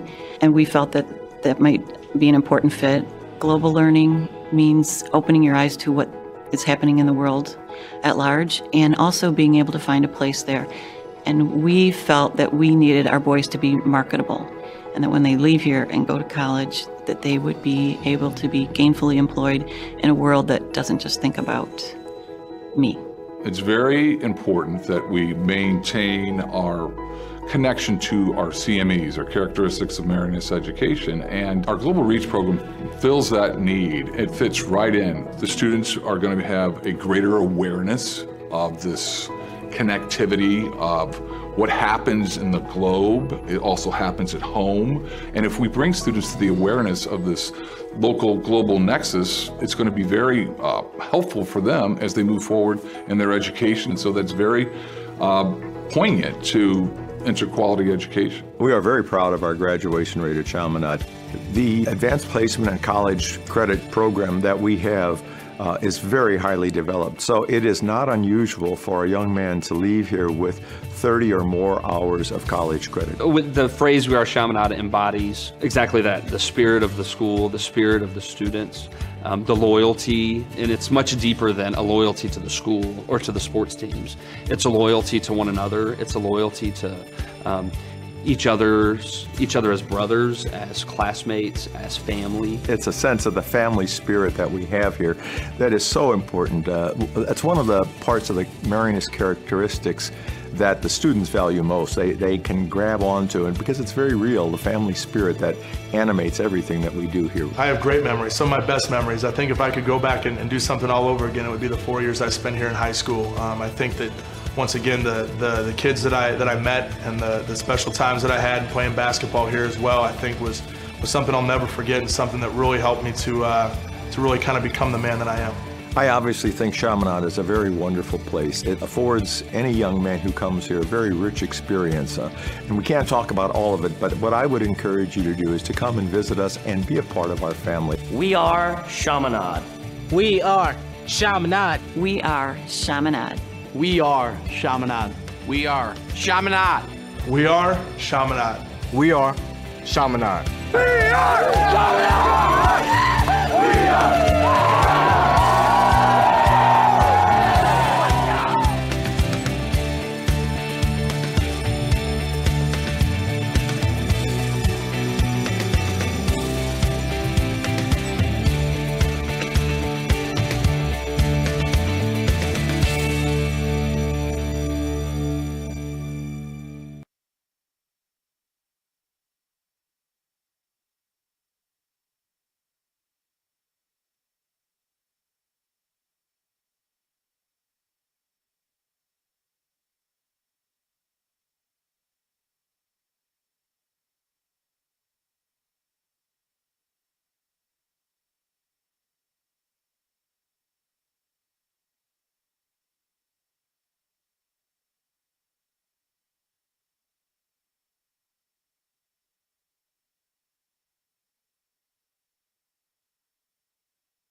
Another handoff.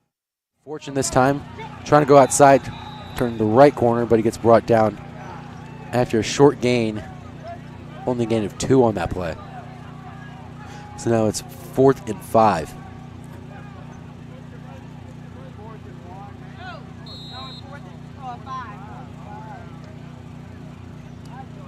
Chaminade now going to be forced to punt. Presumably, at least. We've seen it happen with Vianney where they've tried to do something else, but and it seems like they're going to try and go for it. They're trying to get him off, try and catch him, go off sides, but it doesn't work, and so Cook punts it. The refs throw a flag again, and the ball almost lands in the hands of Kyron Williams, but he drops it and picks it right back up, crossing the 30-yard line now, still in bounds, and finally gets tackled out of bounds by Amar Johnson at the 36-yard line.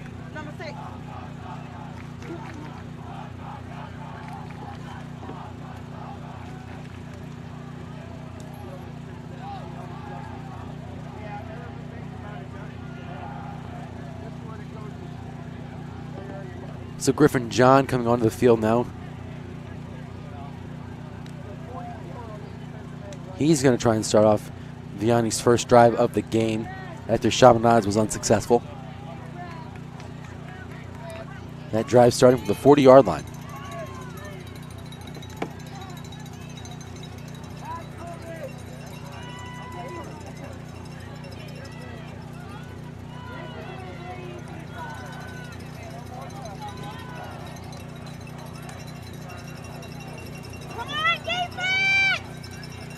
And the refs throw a flag.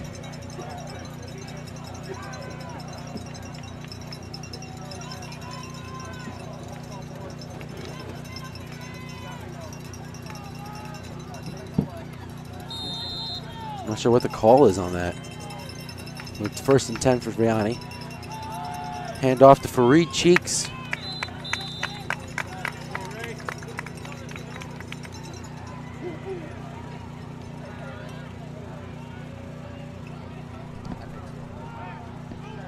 I apologize, folks. We had some technical difficulties there, but should be fixed. Area where you could not hear me for a minute.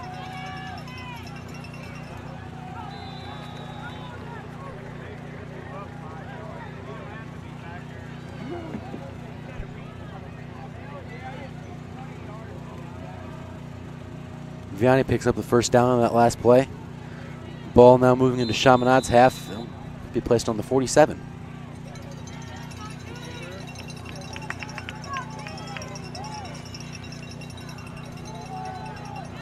Kyron Williams takes a big hit in the backfield, but still stays on his feet. Kyron Williams running all over the place to the complete opposite side of the field on the numbers.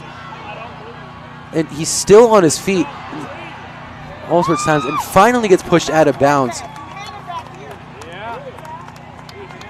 And they had him in the backfield, potentially for a tackle of loss. But Kyron Williams was able to stay on his feet. Chaminade could not get that tackle after multiple attempts. And so that brings Williams and the Griffins all the way to the 15-yard line. The 1st and 10 from there.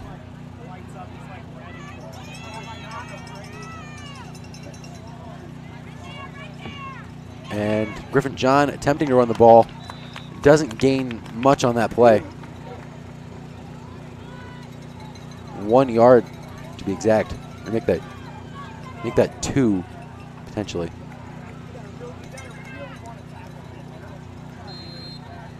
To 2nd down for Vianney.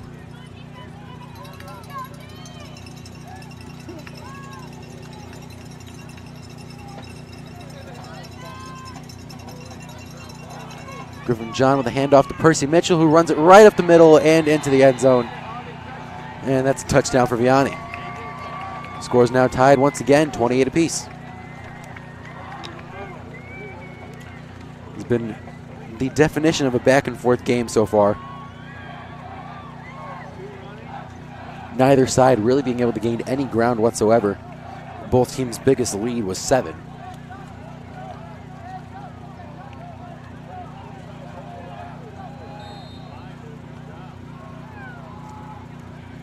Neither team in this game really being able to get much defense up the middle, as both teams just been able to pound it inside.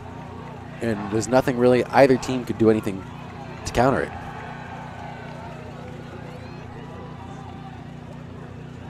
That seems to be the strategy going forward for both teams. It's probably what we can expect to see from Cook and the Red Devils when they get the ball back. We'll be following this upcoming return.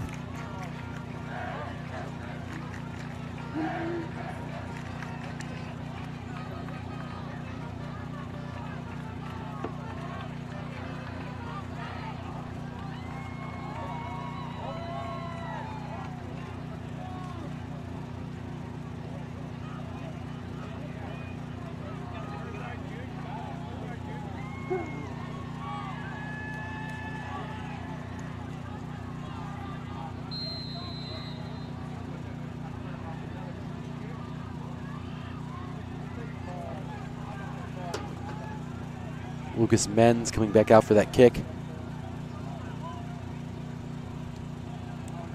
And Menz boots it back all the way to the 10-yard line, lands right in the hands of LJ Fortune. And he runs it up the middle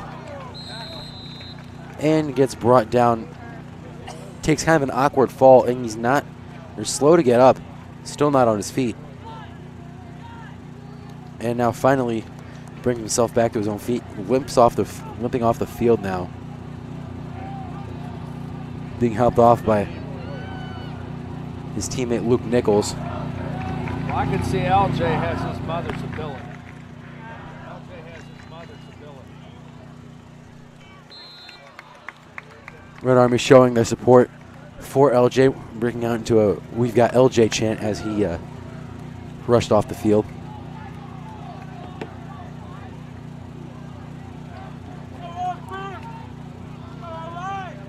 Cook hands it off to Johnson again, sweeping outside to the right. Actually, no, fakes the handoff.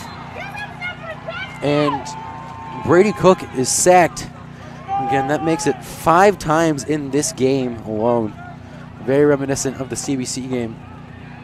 The offensive line not giving Cook the help that he desperately needs in order to be able to be effective as a quarterback. And sacks, you can't really win football games like that.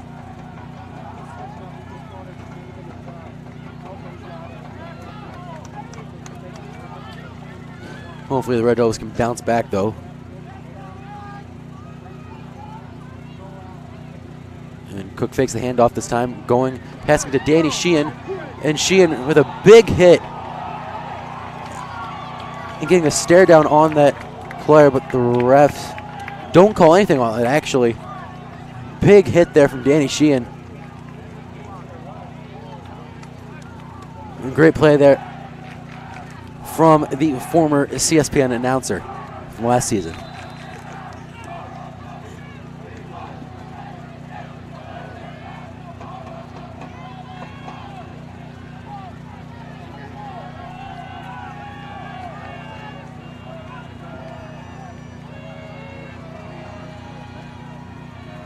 Cook sweeps it out now.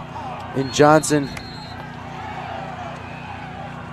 falls to the ground, slips there, and so he'll be downed.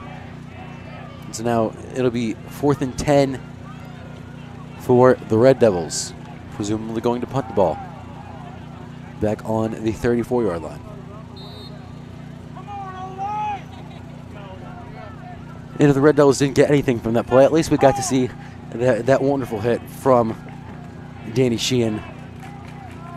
Absolutely just laying the body right in to the Vianney defender. I wish I could see who that was, but it was the other side of the field, so.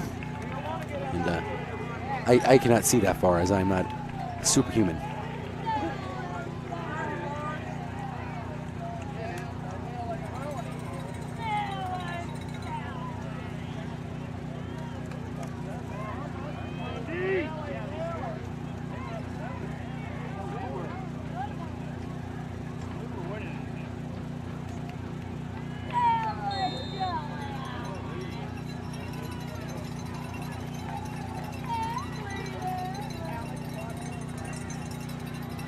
Vianney now has the 1st and 10. We've got refs throwing flags everywhere on the play. It's a false start against Vianney. And that moves him back further. It's a 5-yard penalty, so it'll be 1st and 15 now. Push him back to the 30-yard line.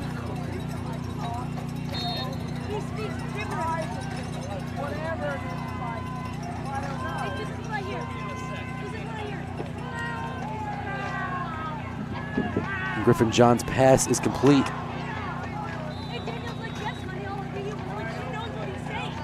Let's tackle out of bounds though. Just short of converting the 1st down. 1 yard short to be exact, and so it's 2nd and 1 from the 44-yard line. 8.5 minutes left, or 6.5 minutes left in the 3rd quarter of play. And Vianney picks up the 1st down on that last play.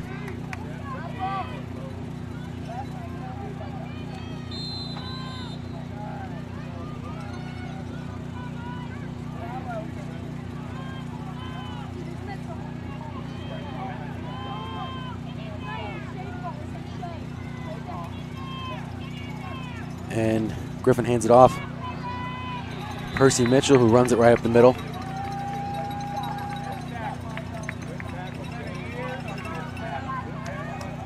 The medium-sized gain, 7 yards total. So it'd be just short of the 1st down. We get a 2nd and 3 coming up.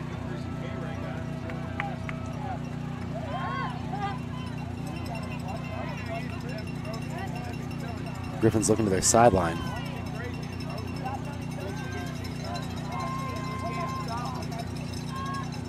John fakes the handoff, makes a long pass. Pass is incomplete. Refs don't call anything on that play.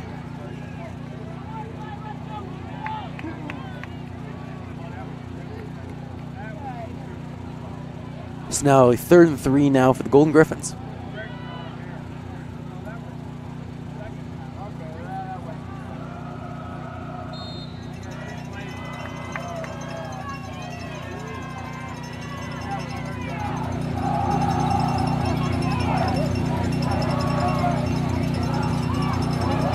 John hands it off now.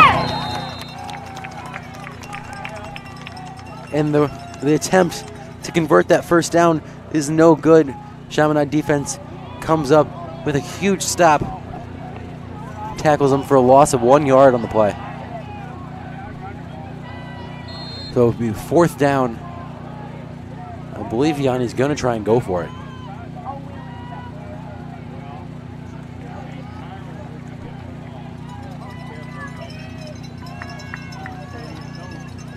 And go for it they will. Kyron Williams lined up directly behind, and that's exactly who they give it to. And they get Williams in the backfield for a loss of yards in the play. Huge stop for Chaminade's defense. Stopping Kyron Williams right at the 48-yard line. And so that's where Chaminade will start their drive to try and put themselves back up on top. 4:46 left in the 3rd quarter.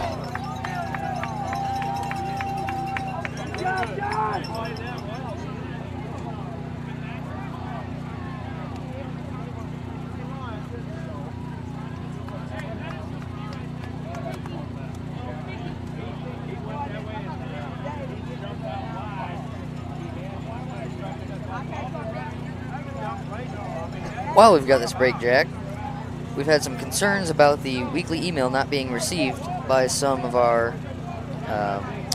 parents. It appears that some email providers are marking them as spam, so please check your junk folders. If you have any questions, contact Mrs. Bowler. Definitely make sure to do that. Just make sure you get all the updates as to what's happening at Chaminade. Yes. Always important to stay in the know. And after a great stop from the Chaminade defense, their offense is looking to now try come back and take over in this game. Brady Cook lining up directly under center. That's Max Powers at center. Hands it off to LJ Fortune, going outside to the right numbers, and he breaks free. And LJ Fortune gets chased down after a huge gain on that play. And so Chaminade will get a 1st and 10.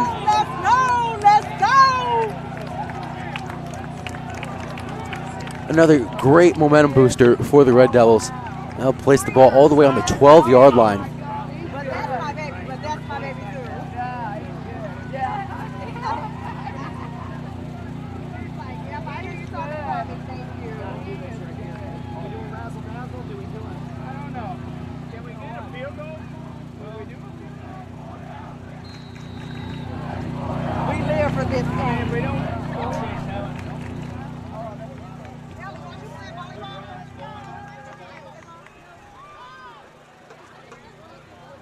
Tetsudicum lining up all the way, the only receiver, all the way out that far. Lining up. And apparently there's some confusion on the play. And so Chaminade will call a timeout to re-strategize, get some clarification on what exactly they're trying to do.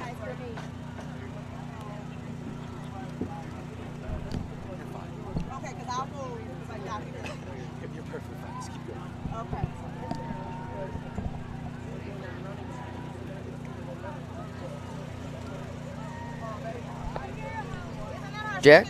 Yes. Do you like the concession food at Don Holmes Field? To be honest, I don't recall the last time I've ever actually had it.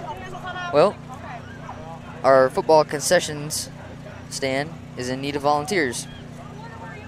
If you'd like to work the football games, please contact Mrs. Jansen. All the proceeds support the Fathers Club. Definitely help out where we can. Always do our best.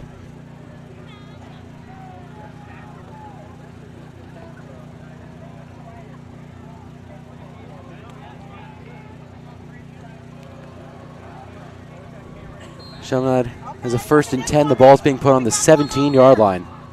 And the refs call a flag. And the false start against Chaminade.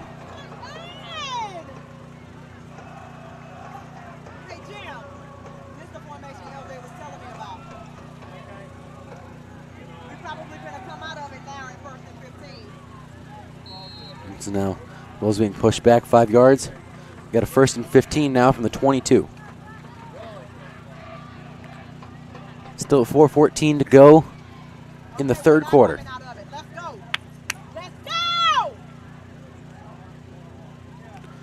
A handoff to Fortune again, trying to break through. Breaks through one defender and then gets tackled by the next. So a short gain for Fortune. About 3 yards in total. So it's get a 2nd and 12 from the 22.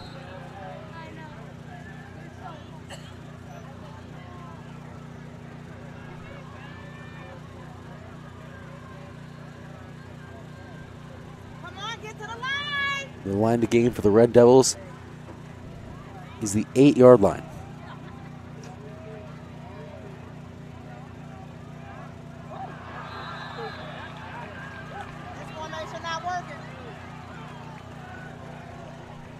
And LJ Fortune gets tackled for a loss of 1 yard on that play.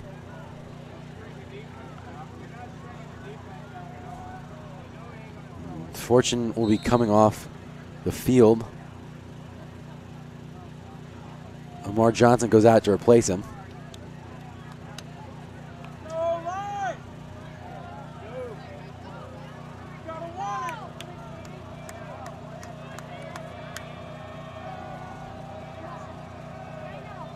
Cook sweeping pass now to Amar Johnson, trying to push people out of the way.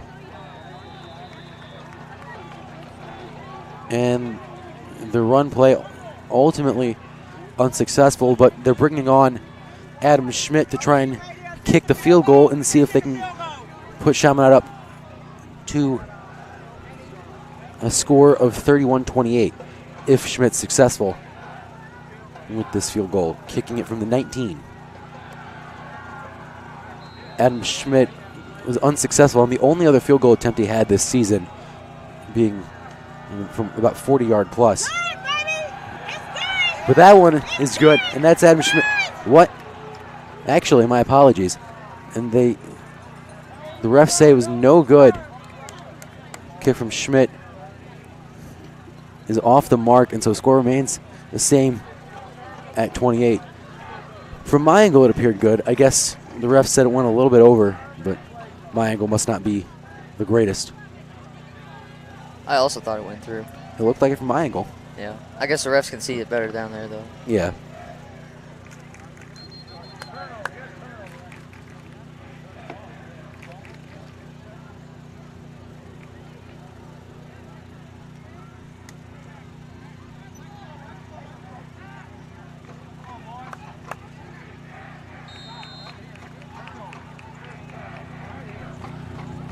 And now, similar to what I remember hearing in the last game against CBC, now both student sections are just going into a back and forth of nothing but we can't hear you. So I have no idea what exactly is supposed to be going on. Maybe they should have someone try and go back and forth and communicate, but you know, probably a situation they might want to get worked out if neither of them can hear. We got an injured player on the field. This does not look good. I'm on CSPN. Because their clock is terrible. It's like 157. Their one doesn't work. Who's hurt? I believe that is number 60, Riku Kasuga, who appears to be down on the line. Oh, no, they're in there. It appears to be Kasuga from my angle. I cannot read the number. But yes, that is Riku. It appears just to be some minor cramping, so nothing all too serious, but it is nice to see that it could have potentially been a lot worse, which is something that we're thankful for.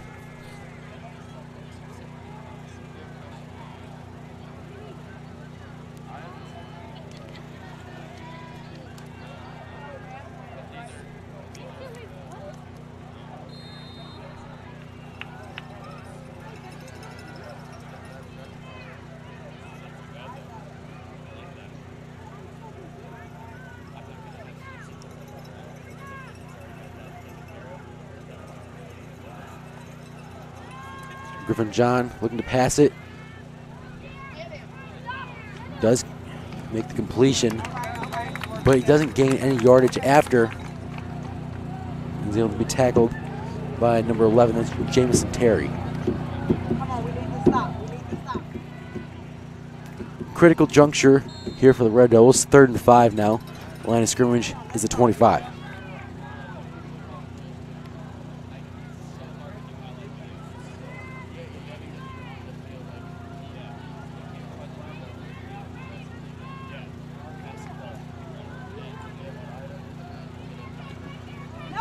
This time, Griffin John. And looking to see if he converted the first down.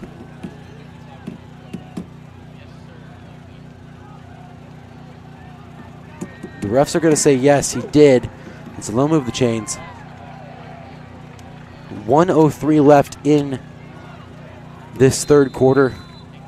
Score still tied at 28 all.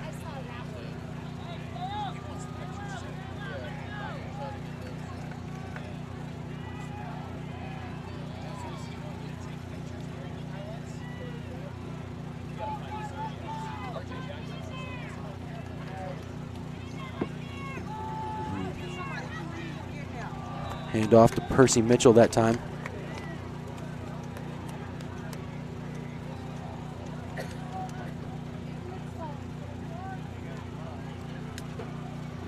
You get swallowed up there before you convert the first down, gaining 5 from that last run as time winds down in the third quarter. Vianney looking to make one last play before we get into the fourth. And that'll be a handoff going right up the middle. And that is it for the first quarter, folks. Or third quarter, I mean. My apologies. Score still remains tied as we're about to head into this final quarter. As you can see on the bottom of your screen, the Chaminade bench all putting up the fours, and now the players on the field too, all getting their fours up in order just as a signal to the rest of the team in order to lock in, because it is the fourth quarter, and this is where games are either won or lost, especially in circumstances like this when the game is tied in such a close game.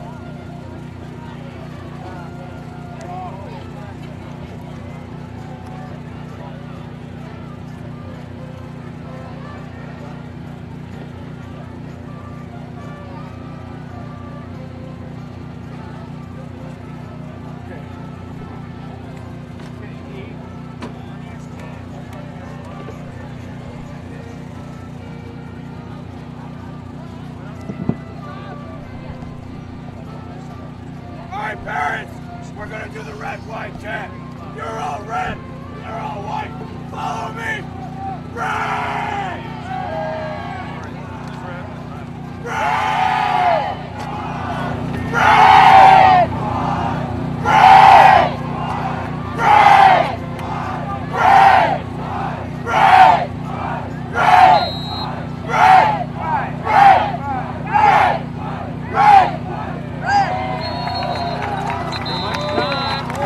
And at that initial cheer you guys are witness of the red and white chant, kind of stylize what you see at Michigan State games actually, where they chant green and white, but same style, just adapted to Chaminade, I guess.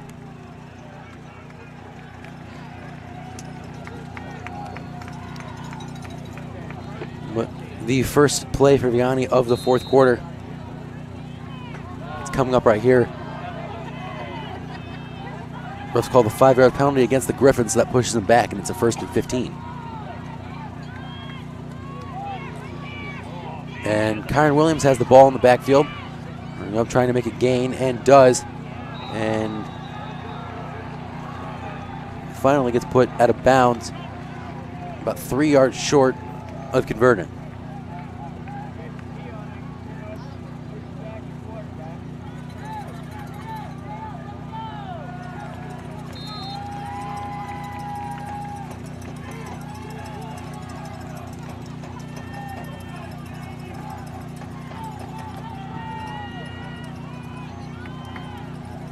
John lining up in the shotgun and takes it, or Kyron Williams actually snaps the ball.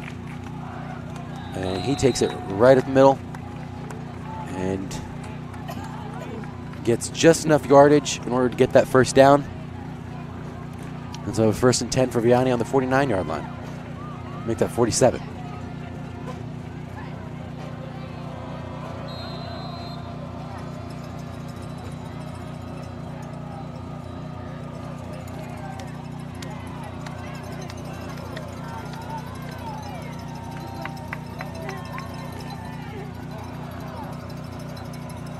And Griffin John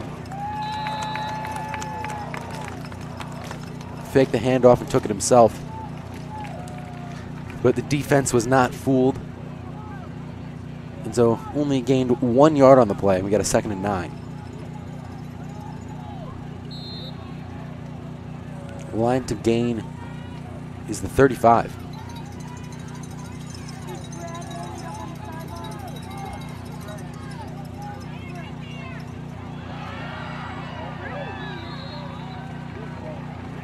And Percy Mitchell, the ball carrier on that last play.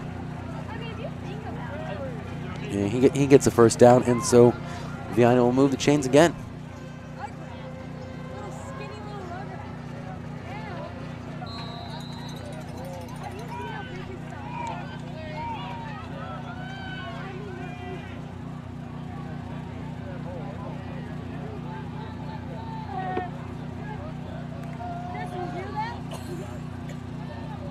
John lining up with Kyron Williams, directly to his right, and Percy Mitchell to the other side as he takes it and runs it with a full head of steam right into the end zone, and that gives Vianney the lead. Makes it score 34-28 Vianney now takes the lead for the first time since the very beginning of this game, when they jumped out to an initial 7-0 lead, where Chaminade came back from, and then it was a back and forth after that.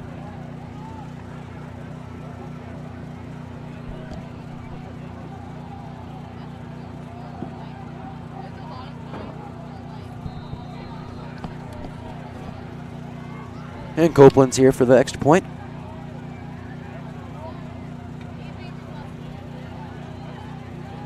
And right through the center.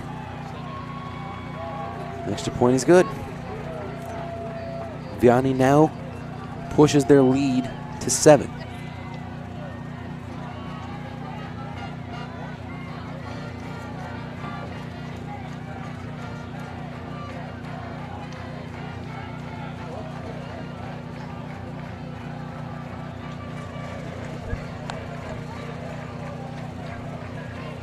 Chaminade's annual Mother-Son Mass and Brunch will be held September 23rd. That's a Sunday. Cost is $15. You can make your reservations through this Wednesday. Visit chaminade-stl.org for details. We hope to see you. We hope to see all our amazing moms there. Thank you, Braden.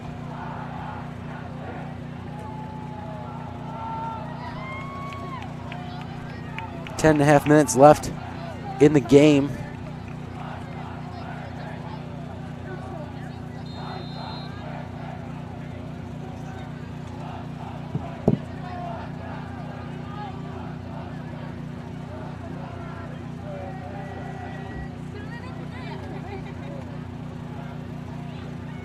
Amar Johnson gets the reception on the return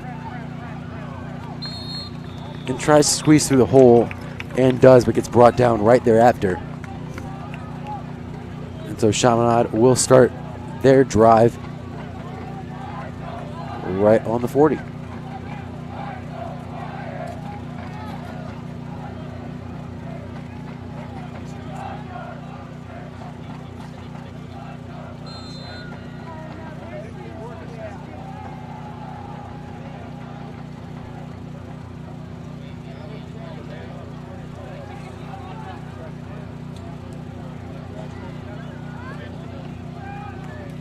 Brady Cook lined up with Danny Sheehan. Cook getting pressured, being chased out of the pocket. Finds LJ Fortune, and he gets him run. And he gets an explosion of yards on that play. But the tackle, the scary one, and he's not getting up. The trainer, Scott Kugler, is going out now to tend to Fortune.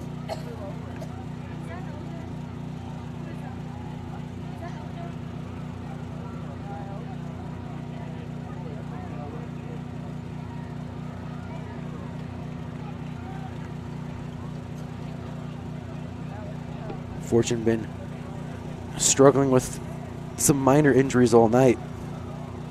Hopefully this isn't one that puts him back out or that doesn't put him out for the rest of the game.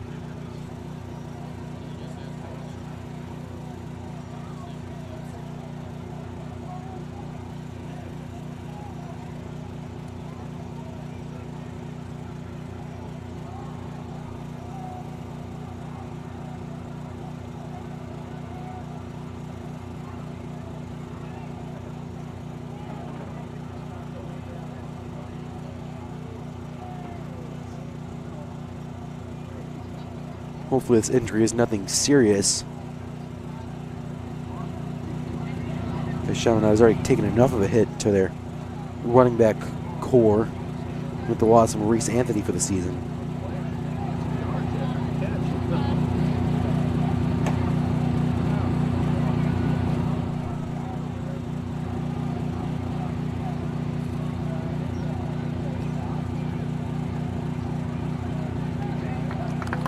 And the trainers finally help him to his feet. And he's able to walk of his own accord back to the sidelines. Hopefully that's a good sign there.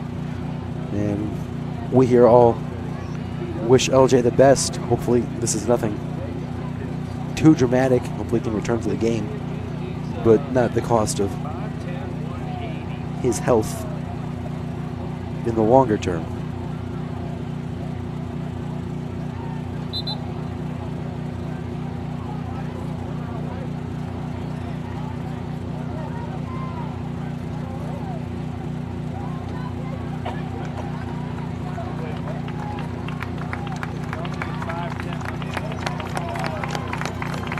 The Chaminade faithful all giving up a round of applause for LJ as he exits the field.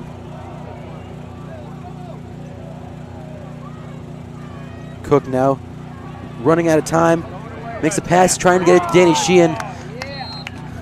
But it's a little too much on it. Slips out of his hands. But we have a flag on the play.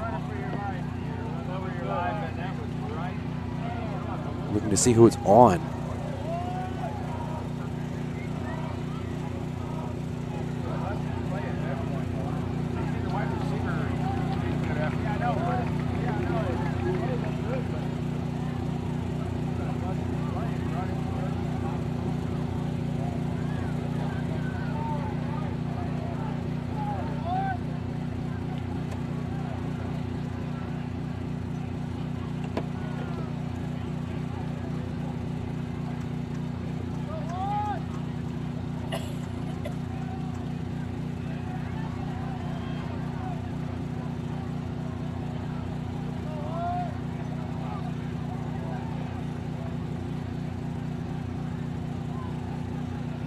Penalty appears to be going against Vianney, and so they'll move the ball up a bit.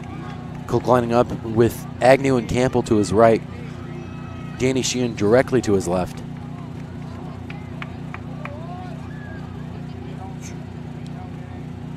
And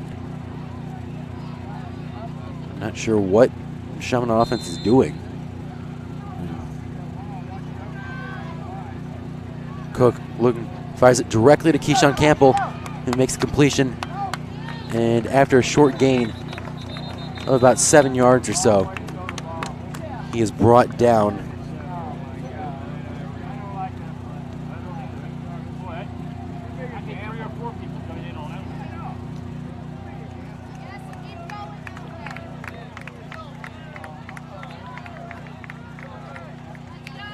Chaminade had a 1st and 15 coming from that last play, and with the last run, that will move it up quite a bit.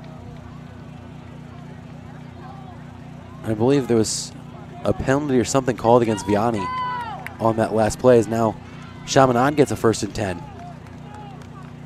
Ball on the 20. And the 19 even, to be exact. 10:04 to go in the game. Cook has Kevin Ray directly to his right. Running it himself, takes it outside to the right, and gets brought down just short of the end zone. Only a couple yards to go, and Chaminade will get a 1st and goal.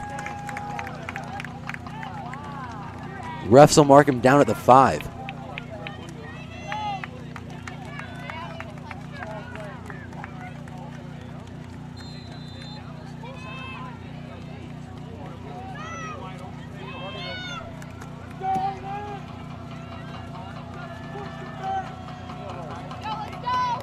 Cook hands it off to Kevin Ray, running it up right up the middle, and he takes it into the end zone.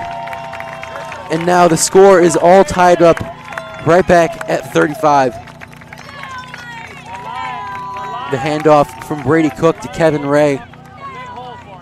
Walks it into the end zone and therefore gets the touchdown.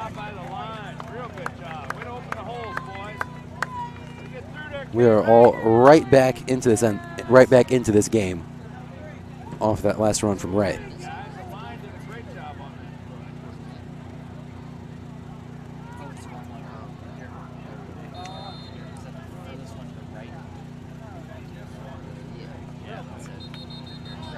And the refs throw a flag on PAT. You got a false start against Chaminade. And so they're going to move him back 5 yards.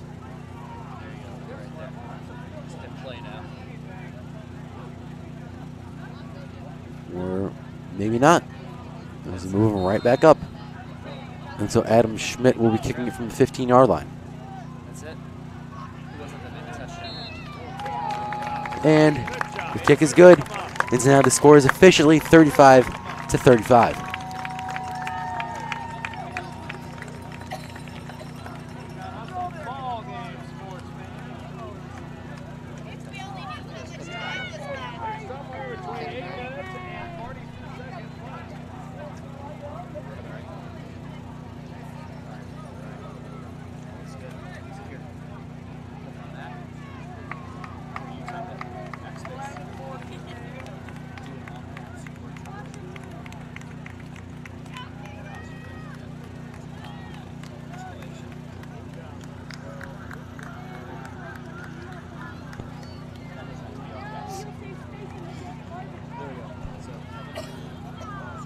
Peter Hannon coming now back out.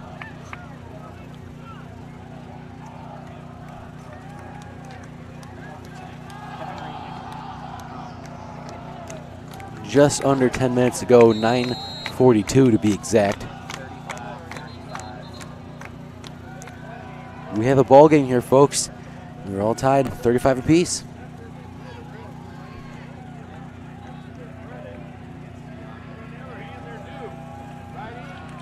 Chaminade going to need a big defensive stop here heading into the home stretch of this game.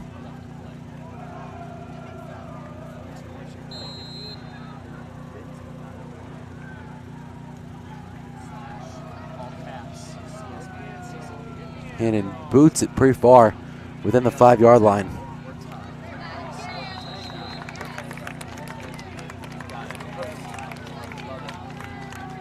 And the return from Vianney, that one coming from number 6, Armand Jackson. He falls down on that return, and they'll mark him down at the 14-yard line. Make that the 19, my apologies. It's sent. Let's say successfully sent.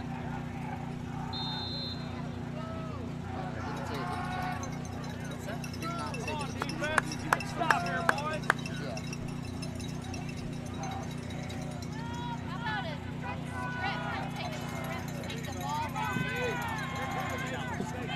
Griffin John gets it to Kyron Williams, who tries to jump over the tackle from Cam Epps, number 7. However, he is not successful in that attempt. So they'll mark him down the 33. Vianney gets a 1st and 10.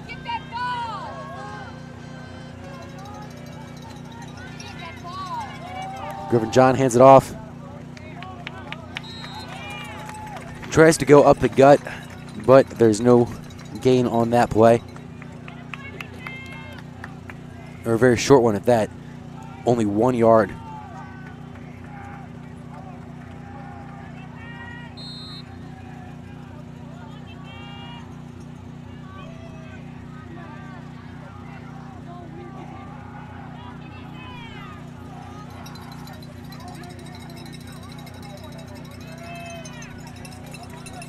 Vianney trying to drive for the go-ahead score. Chaminade trying to counter.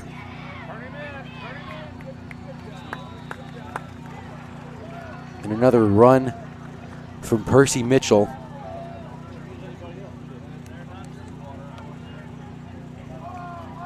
Finds him just short of the 1st down. So we'll have a 3rd and 1. Line of scrimmage is at the 42.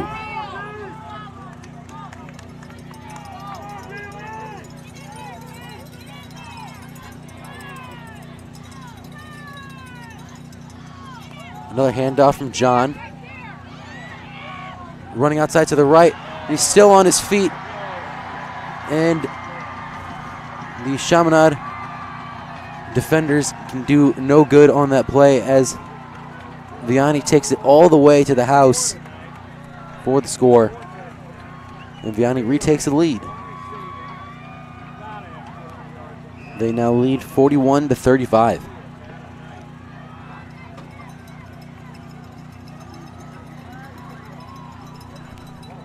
Clock is just inside 8 minutes for Chaminade to come back and try and answer to that last touchdown from the Griffins.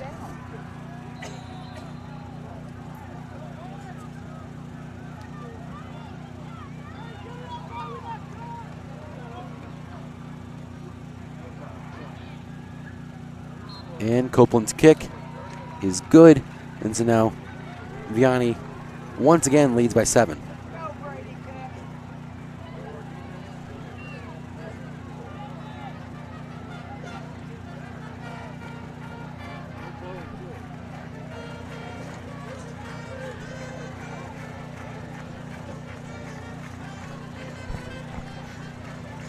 Jack, well, we got a break. The Mothers Club Passport to Fashion event will be held in the Skip on Thursday, October 18th. Tickets are now on sale. Get your friends together and enjoy upscale boutique shopping, delectable appetizers, tantalizing cocktails, fashion, and friends. Go to chaminade-stl.org for more information. Thank you, Braden.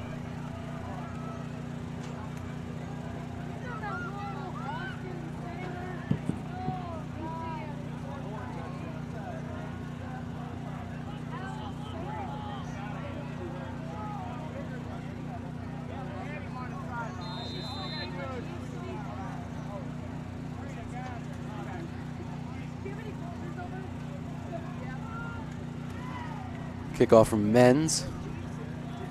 Lands in the hands of Jamison Terry. And the refs will blow it dead right there.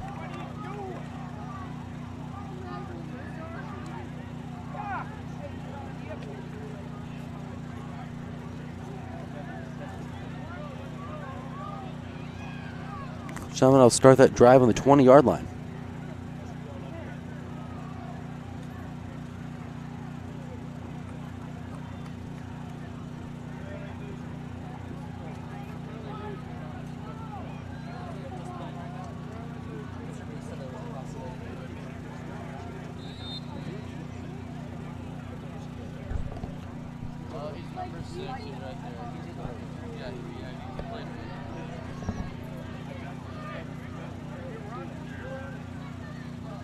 Cook, long pass trying to get to Campbell.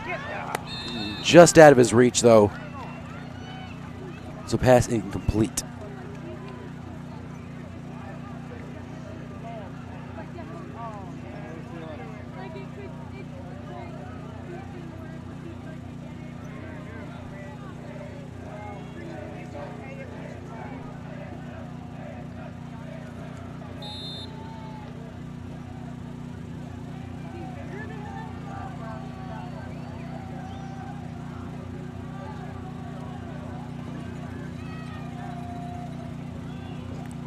Brady Cook tries to get it to Amar Johnson.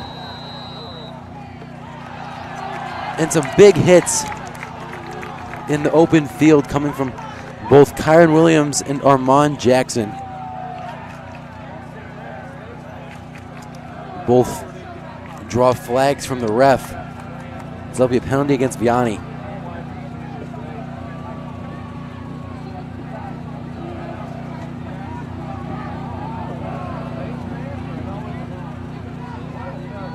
So the ball will be 2nd and 10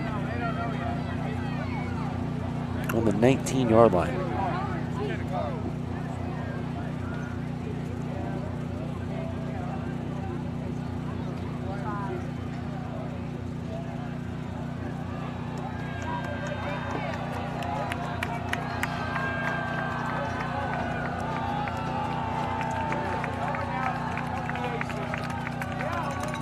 And the penalty moves the ball up.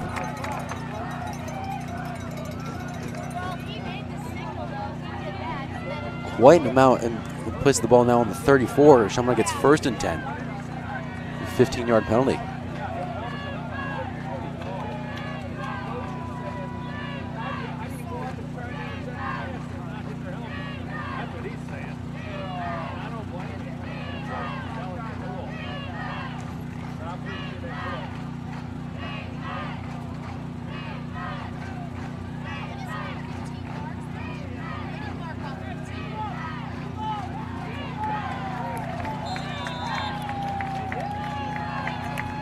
First and 10 for the Red Devils. And Brady Cook taking it right up the middle. Tries to get outside and gets tripped up after converting the first down. Great vision from Brady Cook, seeing the opening right there and taking it and capitalizing. Picks up another first down for the Red Devils. Cook trying to move fast to get Chaminade back tied with Vianney.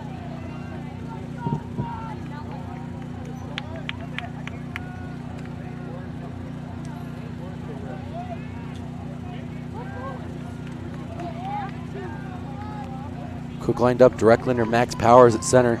Danny Sheehan lined up a ways behind him. Fakes the handoff.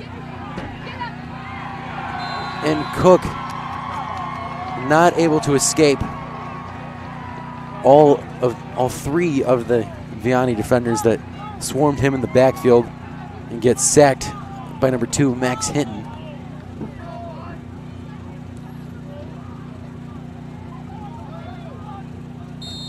There will be a loss of 6 from that last sack.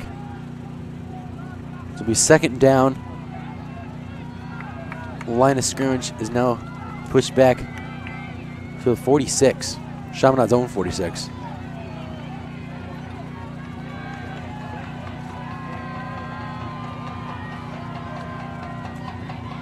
Cook whistles right over the hands of a couple intended receivers. I believe that one trying to go to Doug Agnew, but it is off the mark. It's now third down and 16.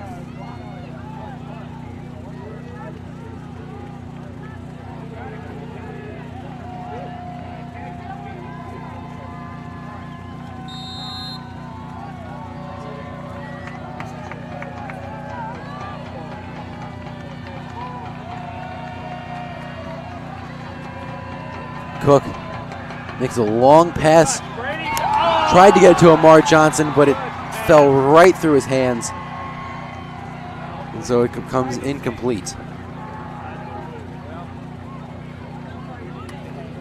So now Chaminade has a fourth down. And so presumably we'll punt the ball.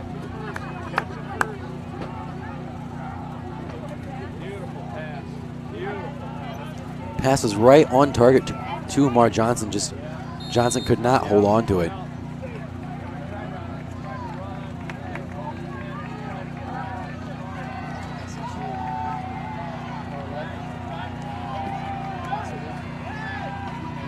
And Cook boots it pretty far back.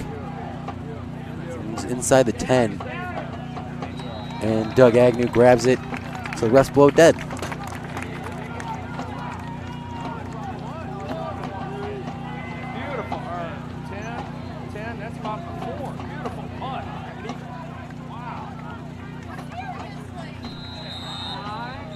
That punt from Cook pins Vianney to start their drive at their own 4-yard line.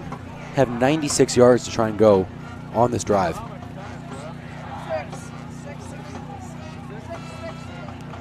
And here on the sidelines is trainer Scott Kugler working with LJ Fortune to try and get him potentially back on the field.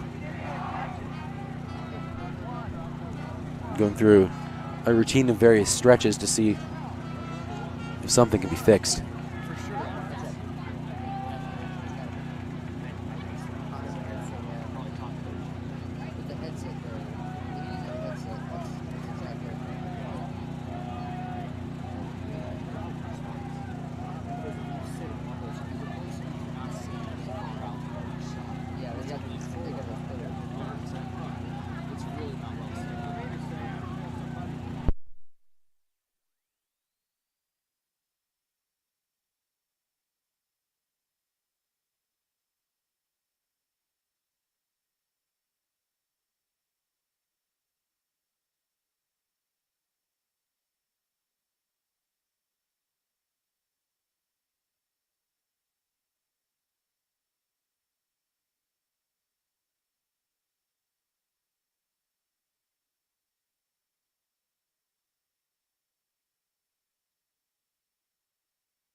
Fareed Cheeks.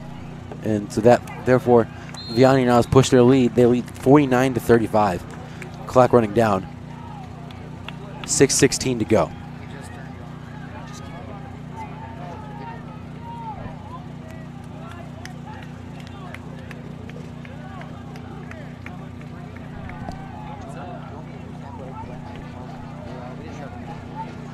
And sorry about that, folks. While you were out, we were having some technical difficulties with the generator that we're running on out here.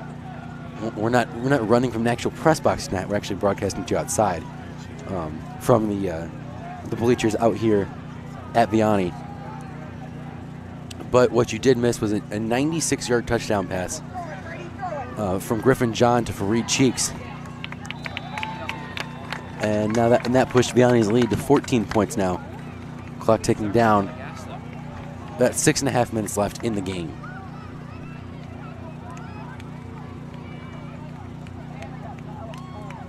Last pass from Brady Cook was a completion. And that grant Chaminade the first down, putting it on the 48-yard line.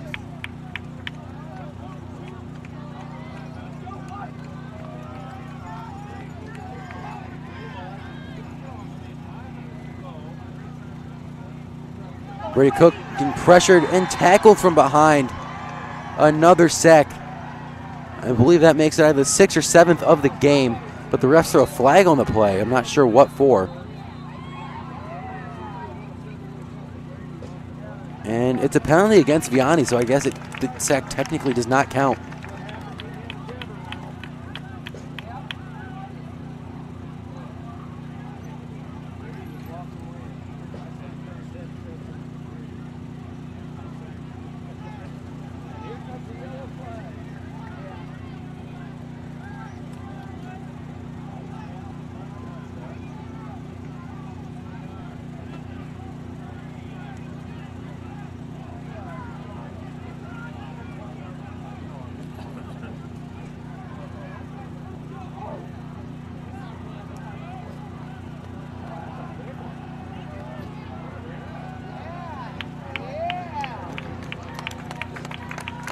And a penalty was called against Vianney on that play. A huge play. A huge penalty gain, actually. See Chaminade get moved up, actually, instead of losing yards on that sack. And so now Chaminade is 2nd and 3 from the 41-yard line. Cook now running out of time, and he gets sacked again. And so that play didn't do much. This is just not the kind of momentum swing.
All right, and we're back, folks. Sorry about that. We're having some problems with this generator they're having us work off of for tonight. But we are back.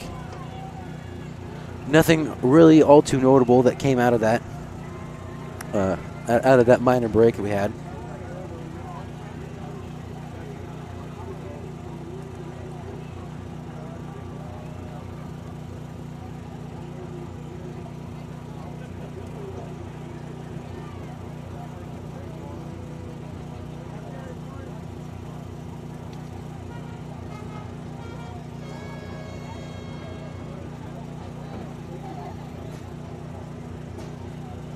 Chaminade calls a timeout here.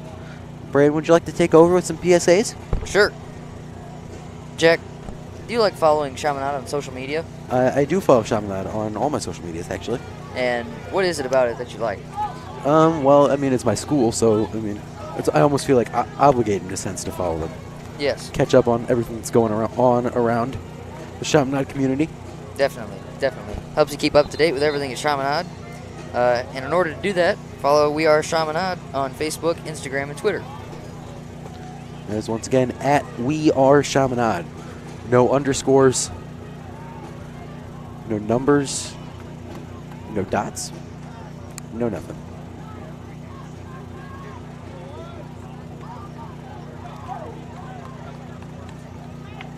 It's a 4th down here for Chaminade.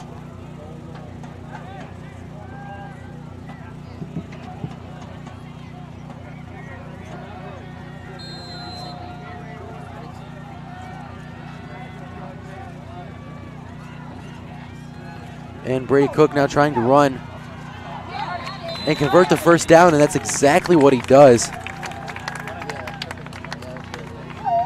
Another great vision play from Brady Cook.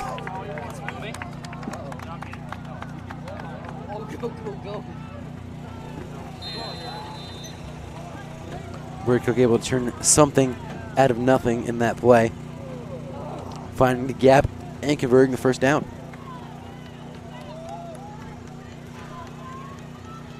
Another 1st and 10 for Chaminade. Cook escapes through 3 Vianney defenders and then slides before he can get tackled in the open field. Smart play there to prevent any sort of injury that could be coming.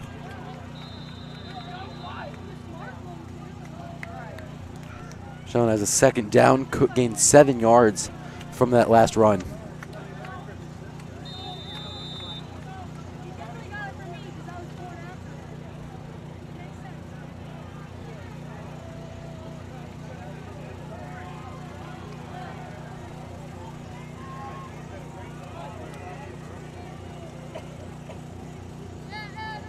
And a long pass from Cook gets intercepted by Vianney.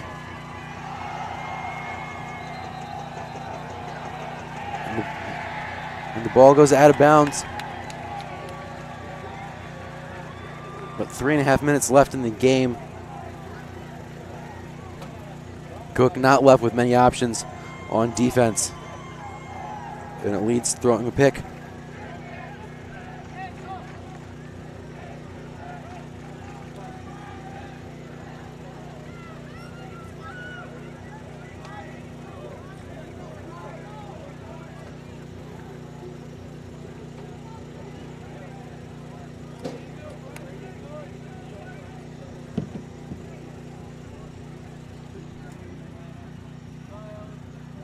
.310 the exact time left in the game.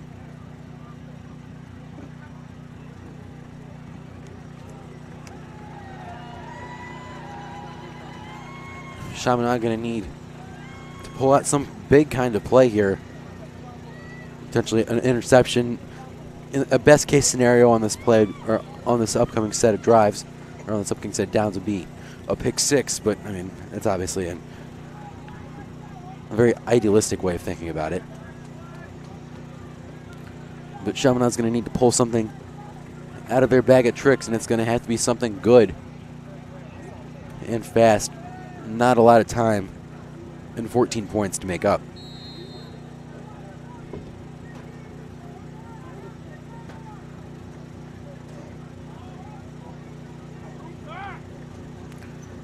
Griffin John hands it off. Percy Mitchell, the ball carrier again.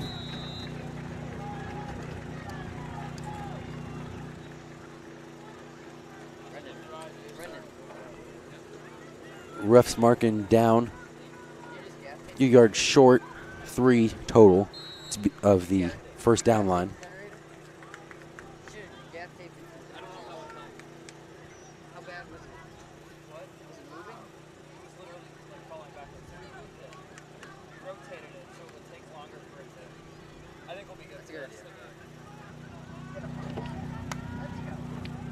How much time is left? Hands it off to Kyron Williams, trying to go up inside. And after moving the pile a little bit, was trying to tackle him. Red Devils bring him down.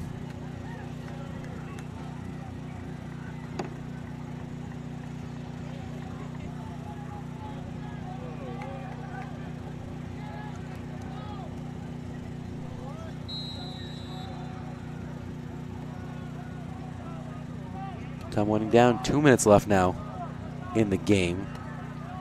Clock just running down.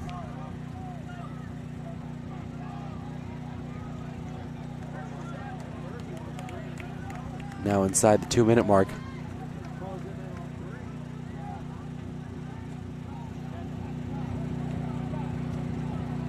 Griffin John hands it off again to Percy Mitchell. He's not able to move the defensive line for Chaminade.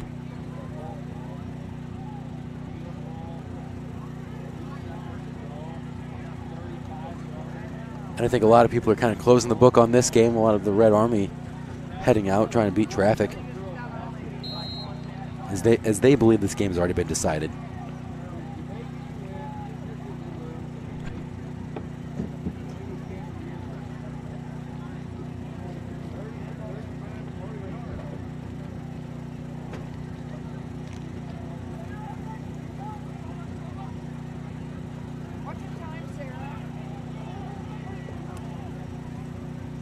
Griffin John, another handoff to Kyron Williams this time. Tries to take it outside to the right. And is tackled before the line of scrimmage. About 50 seconds left in the game.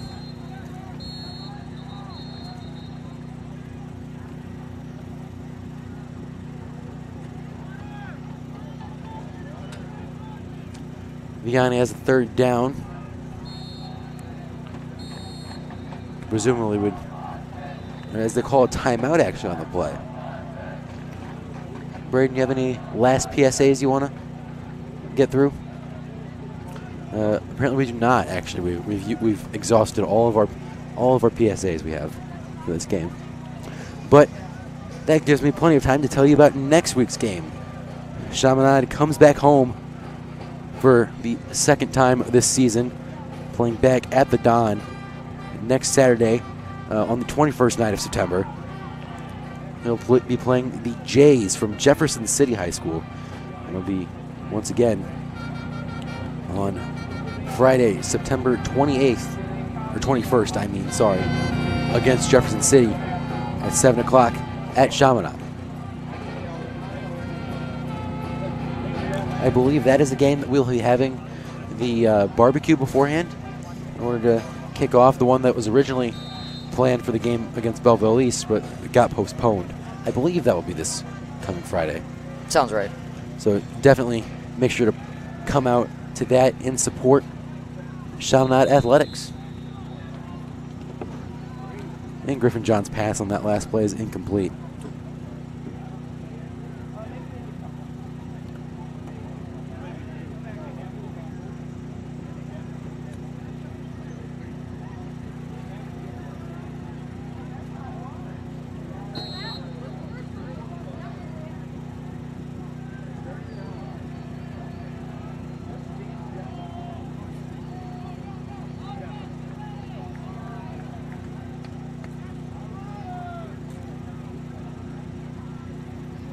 Apparently Vianney's going to actually try and go for some kind of play on here, and it'll just be another handoff to Percy Mitchell, who takes it right up the middle.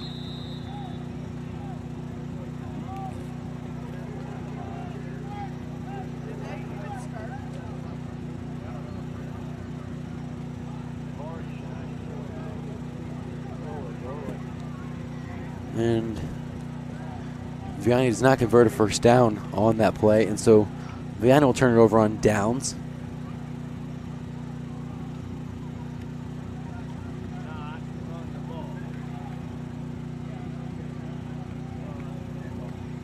Chaminade will take over 1st and 10. Switching onto the field instead of Keyshawn Campbell is number 6, Kyoto Setiyama. He'll line up directly to the left of Cook. Cook deep pass looking for Doug Agnew and finds him. And then Agnew steps out of bounds.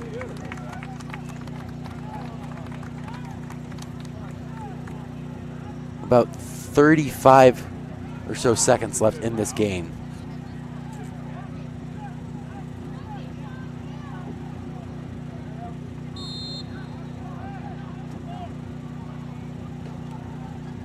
And Cook being chased out of the pocket, trying to find some space, but does not. And he is sacked again for, I believe, about the 7th or 8th time in this game. Chaminade's line has not been able to provide the protection Cook needs to operate successfully as a quarterback in this game. That was something definitely they're going to want to try and improve going forward if they want to have any shot at winning many games this season at all. But the long pass to Doug Agnew falls right out of his hands, and there's a fumble on Agnew, and Vianney recovers it, but it doesn't matter as time expires. And that is the final score of the game, folks. Vianney takes this one over Chaminade and score 49-35. Vianney improves to 3-1 on the season. Meanwhile, the Red Devils fall to 1-3 on the year, and now are 0-2 in MCC play. And signing off now for this game, we want to thank you for tuning in. Signing off for the rest of our CSPN crew, my name is Jack Stinson, and we'll see you on the next broadcast.